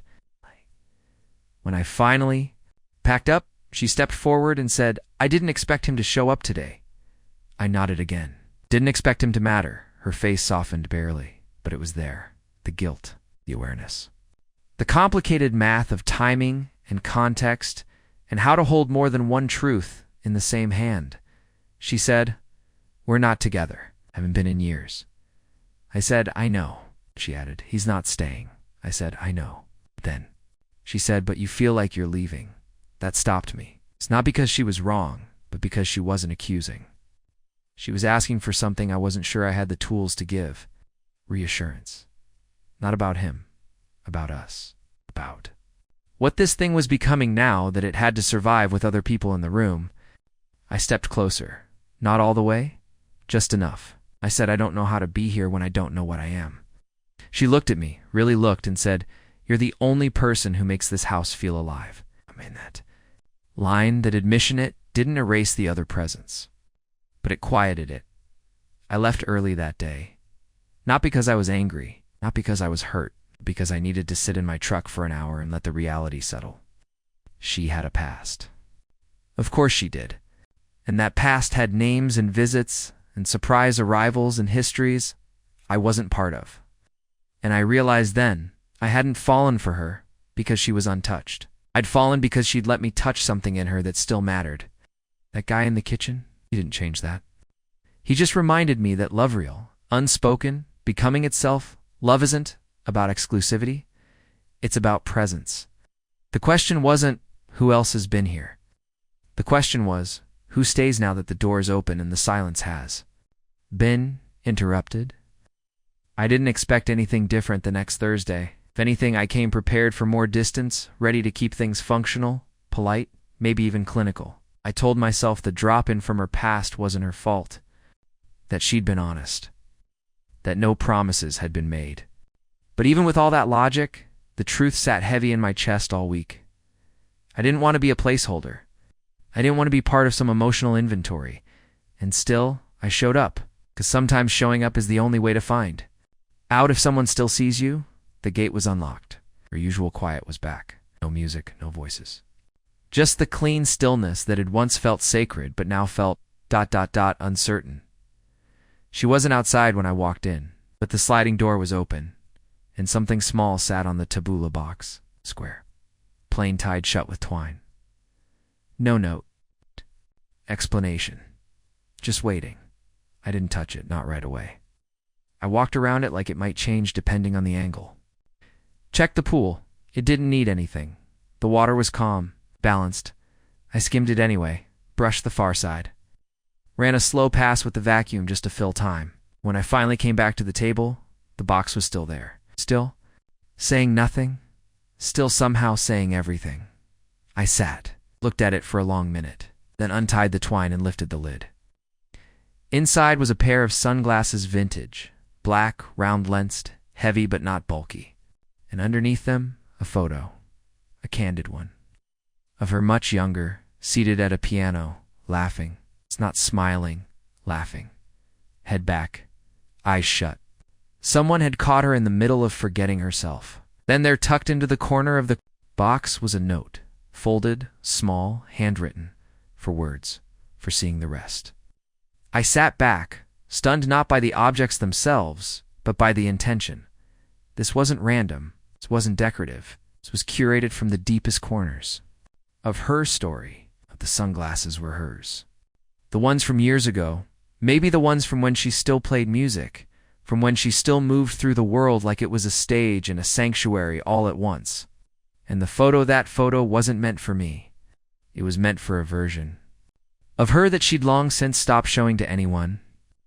And now here it was, in my hands. With a note that said, "I see that you see me, even when I don't show it." She appeared at the door just as I finished reading it. Didn't say a word. Just stood there, barefoot, hair pulled back in a loose knot, eyes tired but steady. I looked up at her and said nothing, because there was nothing to say that wouldn't shrink the moment. Instead, I slid the sunglasses on, slowly, deliberately. They were heavier than I expected. The kind of weight you feel on your face and in your chest. She smiled. Not big, not dramatic. Just that small shift of muscle that says, "Thank you for not needing more than this." She stepped forward, sat across from me, folded her legs beneath her like she always did, and said, "He left that night." "The guy didn't even stay the hour." I nodded. "It's not about him," she said. "I know. But I didn't want that to be the last thing hanging in the air between us." We sat in the sun for a long time, the box between us.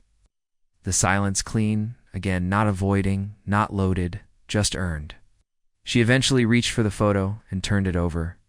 On the back, in faint ink, was a date 15 years ago. I asked, "When was the last time you laughed like that?"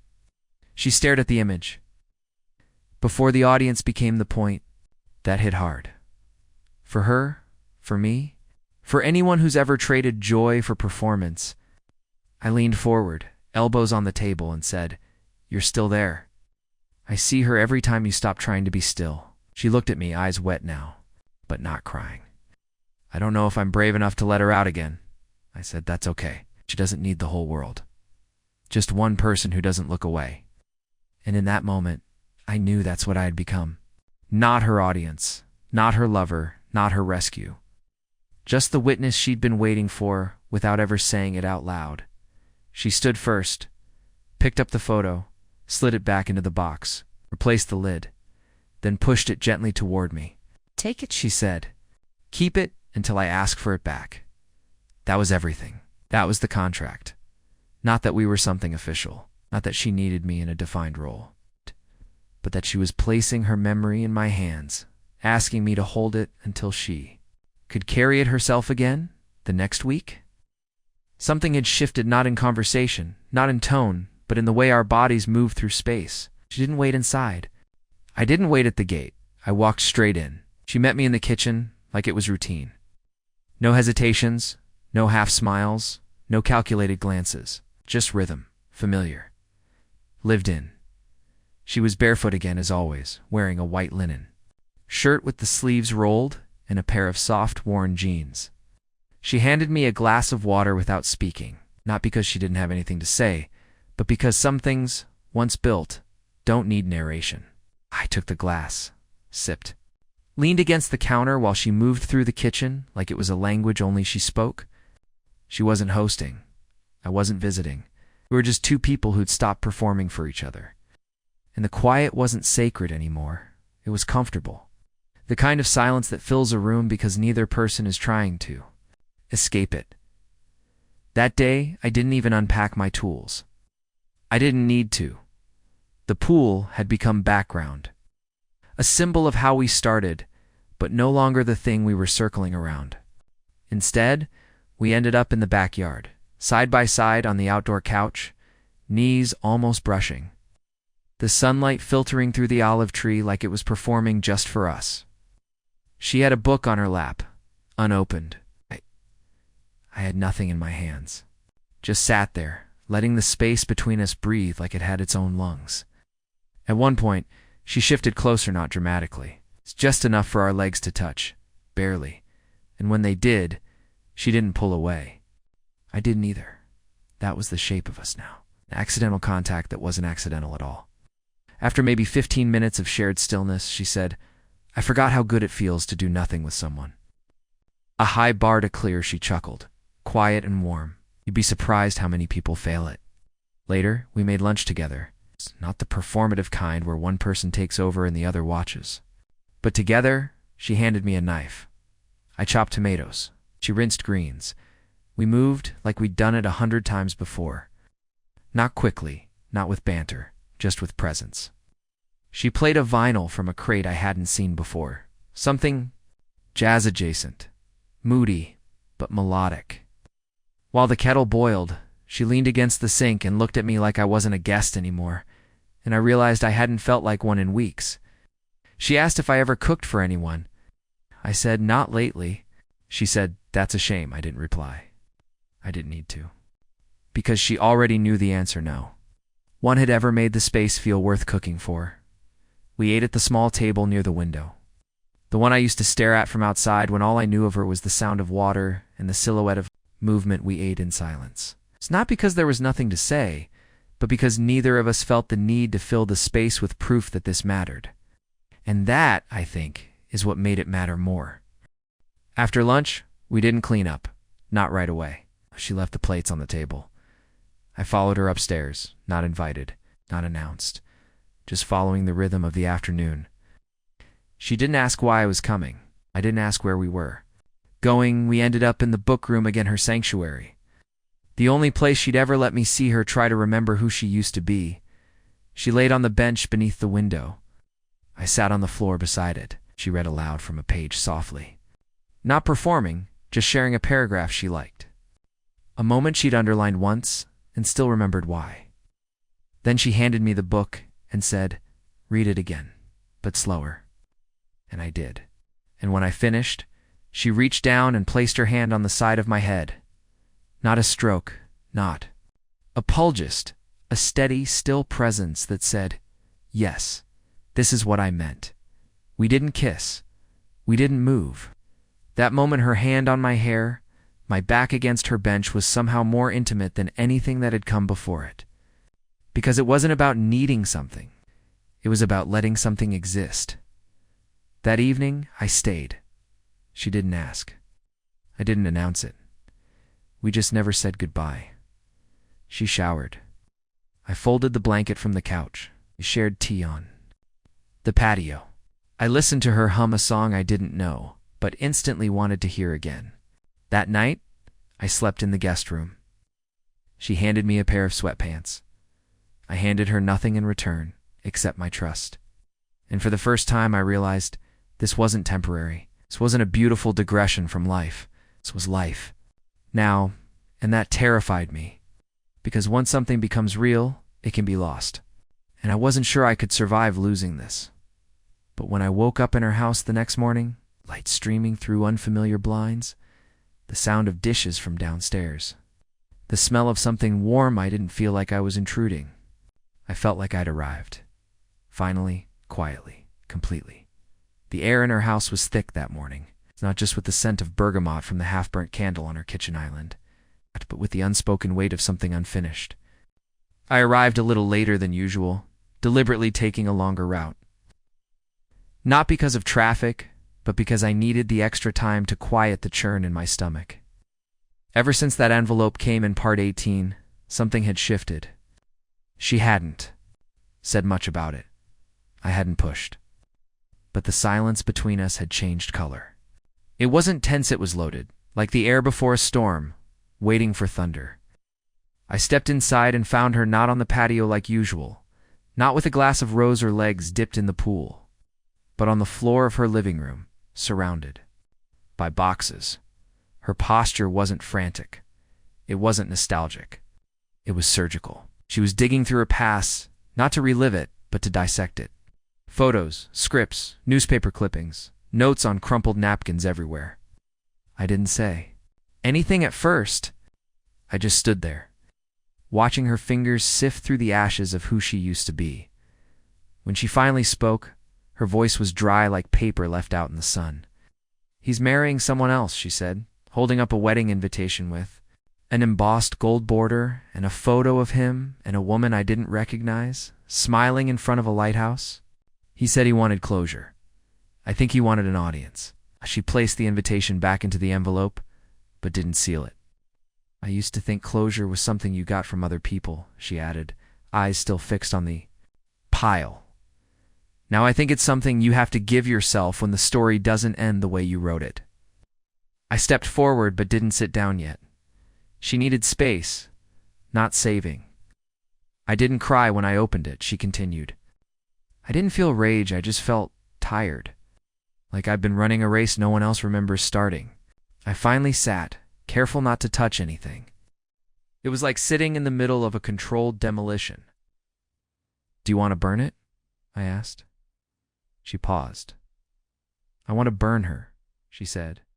The version of me who thought love was a mirror instead of a window, like she reached for an old playbill from her acting days. "This girl," she whispered, holding up the faded program like it was a relic. She was good at memorizing lines, but terrible at writing her own script. We spent the next hour going through everything. She passed me items one by one, like an emotional relay race, her hand barely brushing mine as she transferred each. Memory.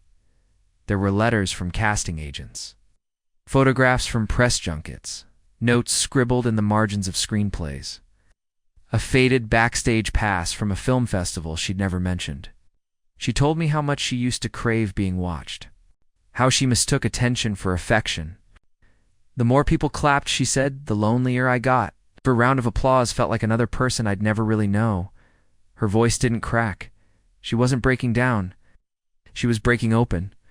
The light that hit her through, the blinds cut across her face like stage lights, and for the first time, she looked older not in years, but in wisdom, like someone who had finally stopped performing for a crowd that had long since left the theater at some point. We stopped sorting and just sat in the mess. Her legs were crossed under her, mine stretched out, toes brushing against a script titled, "Until Tomorrow." She caught me looking at it. "That was the one I walked away from," she said. "The script that could have changed everything." I asked why she didn't take the role. She shrugged, "Because I didn't recognize the woman they wanted me to play." And worse, I realized I'd been her for years. Sat in that silence for what felt like a lifetime. Not awkward silence, and not uncomfortable, and the kind of silence that earns its place, the kind that says everything by saying nothing at all. She leaned back, arms behind her to support her weight, and stared at the ceiling. "Sometimes I wonder if people change, or if we just remember ourselves differently," she said. I didn't answer. Not because I didn't have one, but because I knew the question wasn't really for me. Later that evening, we took the pile. Outside, the fire pit hadn't been used in months, still dusty with the remnants of a forgotten summer. She lit the first match and I watched her drop a letter into the flame. It curled inward like it was ashamed of itself. She didn't cry, she didn't flinch. One by one, she fed the fire with fragments of her former life. Each item disappeared with a hiss or a crackle, and the smoke curled up into the sky like secrets. Finally released. When it was done, she turned to me and said, "I don't feel free yet, but I feel honest." We didn't go back inside. We sat there until the last ember died. At one point, I felt her hand brush against mine, not holding it, not asking for comfort, just checking, like she needed to know someone was still there, even if the lights had gone out. That night, she gave me a letter, folded unmarked, sealed with a piece of floral tape that had lost its stick. "Don't read it now," she said. "Read it in the morning. And whatever you feel after, don't tell me. Just show me." I nodded and slipped it into my jacket. She kissed my cheek-knot lips, not forehead, cheek, like a promise waiting to be fulfilled. I slept on her couch not because we were distant, but because some nights require a little more space to honor what was just released. When I woke, The house was quiet. The smell of coffee lingered, but she was gone. Just a note on the counter, had to drive to the beach, needed to be near. Something bigger than me. You know where the spare key is? I sat at the kitchen table and opened the letter. It wasn't poetic. It wasn't romantic. It was raw. There are parts of me I'm still afraid to show you. Not because I think you'll run, but because I don't know how to be seen without disappearing. I've spent years believing that being touched meant becoming invisible. You haven't asked me to be less. It scares me more than anything. Because if you don't want to shrink me, then I might have to grow. And growing means letting go of the parts I've performed just to survive.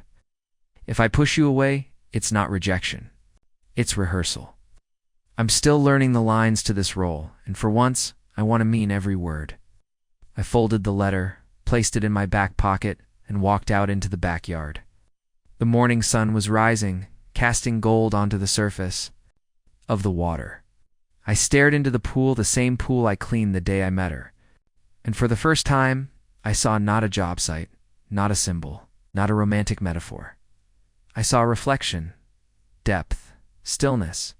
I saw myself standing on the edge of a life I hadn't planned, invited in by a woman who'd finally stopped performing. And the role she wanted me to play? Not savior, not audience, just witness. The letter sat in my pocket all day. Not because I was afraid to reread it, but because it felt like a weight I didn't want to fold back into paper. Her handwriting had a rhythm to it, sharp, then round, then sharp again. Like she was pressing into every word with more conviction than she had the first time we met. I didn't go to work that day. I didn't return any calls. I just walked through. The neighborhood, down by the beach, over to the hardware store where no one said my name, and let the words from that page follow me like a second heartbeat. And with every step, I realized something that hit deeper than I was ready for. I had been waiting for her to open. But I hadn't cracked myself once. Not really. I'd been showing up, yes, but always polished, always ready, always the calm presence she could lean on. And now I was wondering, had I mistaken being steady for being safe? Was I hiding behind composure the same way she once hid behind attention? That evening, I let myself into her house like usual. She wasn't there. A note on the counter said, "Gone for a walk. Back before sunset. Make yourself at home." I set my keys down slowly, like they weighed more than usual, and walked through. The house not inspecting, not wandering, just moving. Her scent lingered in the corners. Her shoes by the door hadn't been straightened. The throw blanket was still wrinkled from our last night on the couch. Everything looked like a life in progress, and for the first time I saw myself in the mess, not as the observer, not as the anchor, but as someone also unfinished. I ended up in her piano room. The light was golden and low, spilling through.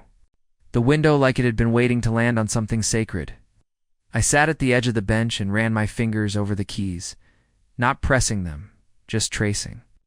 It reminded me of the way I used to work with wood, feeling the grain before. Making the first cut?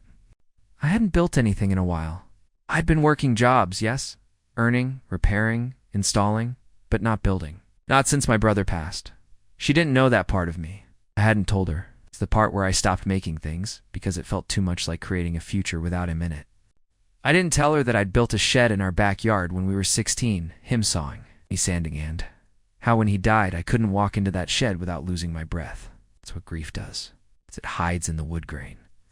In the silence, in the space between keys, and maybe I'd been showing up here in her house. Every Thursday, not just for her, but because it was the first place in years that didn't expect me to be whole. She came back just as the sun dipped behind the trees, her hair pulled back, cheeks flushed from walking.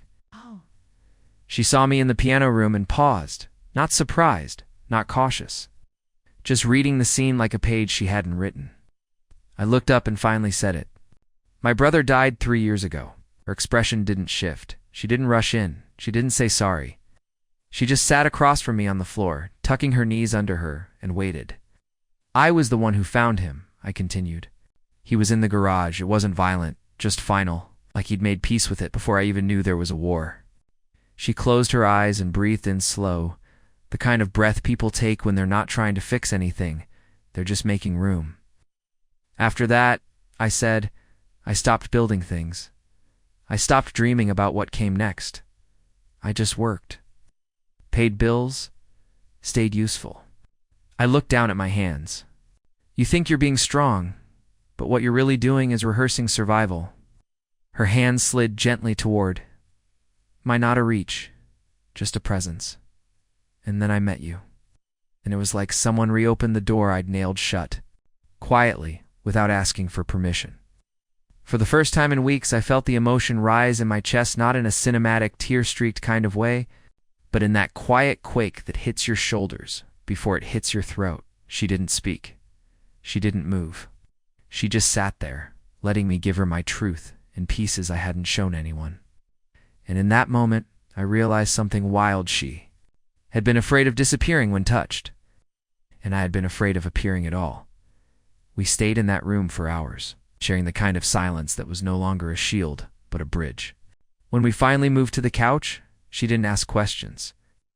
I didn't explain. We just let the evening wrap around us like an old song neither of us remembered learning. There was no kiss. No lingering eye contact. Just shared stillness. And that was more intimate than anything I'd ever known. That night, she fell asleep first. I stayed awake, watching the ceiling, wondering how many other people in the world were doing the same thing, fighting sleep, because stillness had finally made them feel alive again. The weeks that followed became a rhythm neither of us dared name. I started staying over more often, not always sleeping beside her, but always near close enough to hear her exhale in the dark, far enough to respect the boundaries we never wrote down, but still honored. She stopped leaving notes and just started expecting me. I stopped bringing tools unless something actually needed fixing. It wasn't a sleepover. It wasn't cohabitation. It was gravity. She'd make breakfast barefoot, reading the news on her phone, while I folded the throw blanket from the night before. I'd start a grocery list. She'd cross something out and add another item. We were building something slow, unsaid, honest. And that's when the outside world remembered us. Not in big ways. In subtle ways.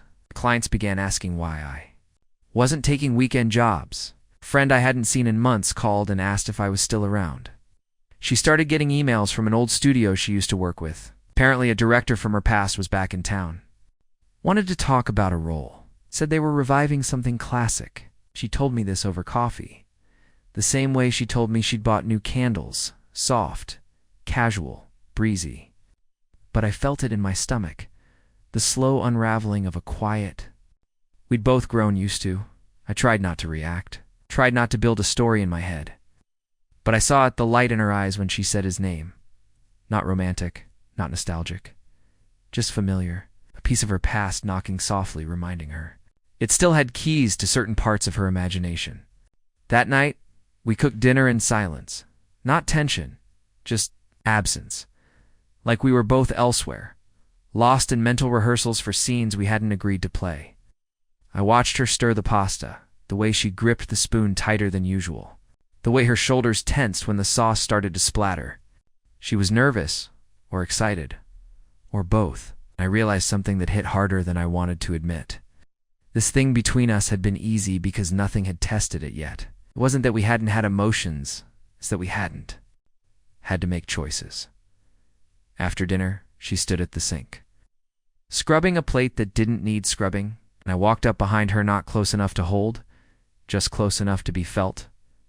You're allowed to want it, I said. But she didn't. Turn around, just nodded slowly. I know. I added, it doesn't undo anything. And she said, but it changes something. That was the moment. The moment we both realized this wasn't a still life anymore. It was a moving picture. Things that move need direction or they drift. The next day she went to the meeting. I told her to go. Meant it. Mostly, she wore a soft green jacket I'd never seen before. It made her look younger, hungrier. She didn't say when she'd be back. I didn't ask. I stayed in her house, sat on the patio, listened to the wind ripple across the water. It was the first time the pool felt like a mirror again. She came back late. Not too late. Just enough to be noticed. She didn't speak as she entered. Just slipped her shoes off, walked to the kitchen, poured a glass of wine. I didn't ask. But, she offered, he said the role was written with me in mind, that it was a love letter to the actress I used to be. I nodded. Is it? She took a sip. Maybe, but it feels like a test I didn't sign up for. She looked at me, then really looked. I'm afraid I'll lose what I found here. I said, then maybe you didn't find it. Maybe you built it.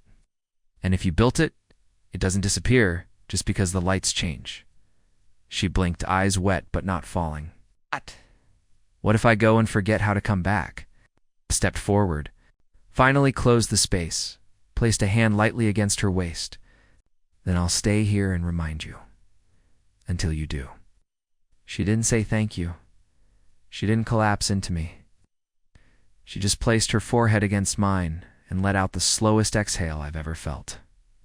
She left on a Wednesday, not with luggage, and goodbyes, and a grand pause but with a casual line at breakfast and a smile that almost looked practiced. Just a few days, she said, maybe the weekend. Her hair was pulled back tight, travel mug in hand, sunglasses hooked on. Her collar, even though the sun hadn't fully come up. I nodded. I said I'd water the plants, feed the neighbor's cat, keep the fridge from turning into a science project. She laughed, quick and light, and kissed me just behind the ear like she always did when she wanted to say thank you without making it a thing. And then she was gone. A car door closed, tires shifted over gravel, and the quiet that settled afterward wasn't peace, it was anticipation. I stood at her kitchen sink for 15 minutes watching the condensation gather on the window, replaying the line she'd said offhand just a few days and wondering why it didn't feel small. The first day was fine. I cleaned the living room, organized the pantry, sorted the old batteries from the good ones, folded every blanket she owned. I played her favorite records, half out of comfort, half out of superstition. But by evening, the space began to stretch. The couch felt longer. The kitchen felt too symmetrical. The house, her house, had never felt like mine, but now it barely felt like hers either. It felt like a museum where all the warmth had been put under glass. I made dinner but didn't finish it, tried reading but kept losing my place, slept on the couch, even though her bed was made. I didn't want to disturb it. That second morning, I opened the letter again. The one she gave me weeks ago, the one I had already memorized. I think I want to be touched without being expected to disappear afterward. It read differently now, less like a confession, more like a map, guide for how to hold space for someone who might not always be able to hold it for themselves. I didn't call her. She didn't call me. We had never needed constant contact to feel close. But by the third day, I started feeling distance in places that used to feel full. Her toothbrush on the counter, the single sock she always swore she'd find the match to, the mug with the chipped lip she still used even though we both knew it was one sip away from splitting in two. I started making lists not of chores, but of us. Things I'd noticed that she probably didn't know I remembered. Like how she always paused halfway through brushing her teeth to check her phone. Or how she only cracked her knuckles when she was about to tell the truth. Or the way she always made 2 cups of tea, even when she was alone. I kept writing until the list hit 17, then 25, then 31. I wasn't trying to prove I knew her, was trying to remind myself that this wasn't fiction, that we had lived something real here in this space, even if it now echoed in a different tone. By day 4, I went back to the pool, not because it needed cleaning, but because I did. I scrubbed the tile edge like it held answers. I vacuumed the water like it might release a message. I fixed the loose screw on the deck chair she'd been meaning to tighten for weeks. Not to impress her, just to feel the rhythm of service again. That night, I stood barefoot by the deep end, looking at the sky reflected on the surface, and asked out loud, "Is it still ours, if she's not here to witness it?" No one answered, but the silence didn't feel empty. It felt like it was holding space for her return. The thing about distance is, it doesn't destroy intimacy. It reveals it. It peels back the need for touch and shows you whether memory alone is enough to hold the shape of something sacred. On the 5th day, I finally texted, "The fig tree is starting to lean. I think it misses you," she replied, 4 hours later. "Tell it I'm almost home." No emoji, no details, just that I smiled. not because of what she said, but because of what she didn't have to say. That evening, I set the table for two, not out of assumption, but out of belief. I didn't cook, just lit the candles and left the lights low, letting the room wait with me. At 8:47 p.m., her key turned in the lock. She stepped in quietly, her bag over her shoulder, her sweater half off. She didn't look surprised to see the candles. She didn't comment on the folded blankets or the fixed chair or the way the lights framed the space like a welcome. She just walked up to me, placed her hand on my chest and said, "I didn't disappear." And that was all I needed to hear. The morning after she returned felt like stepping into a room that had rearranged itself overnight. Nothing looked different, nothing sounded off, and yet something had settled. She moved through the kitchen, with the ease of someone who no longer had to narrate her presence.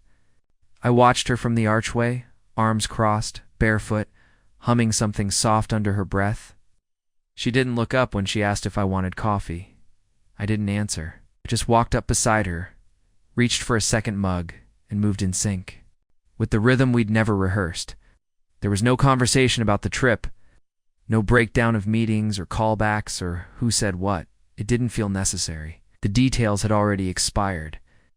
What remained was the fact that she'd come, back end, that mattered more than any line on any script ever could.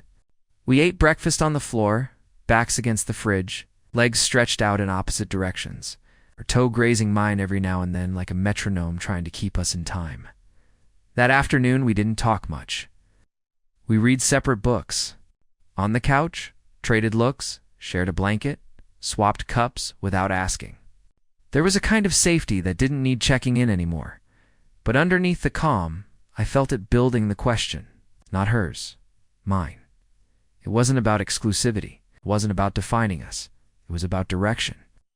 We had gone from routine to ritual, from shared space to shared silence. But I hadn't told her the thing that had been echoing through my mind for weeks. I wanted to stay, not on Thursdays, not occasionally, always not because I needed her, but because I didn't want to keep renting space in her life when I already knew where the light switches were, around dusk. We moved to the back patio. The pool was still. The trees rustled low. She leaned into my shoulder and closed her eyes. I waited a full minute before speaking. "I haven't been back to my place in 2 weeks," I said. She didn't move. "I think the plants are dead." She smiled, barely. I continued. "I don't miss it.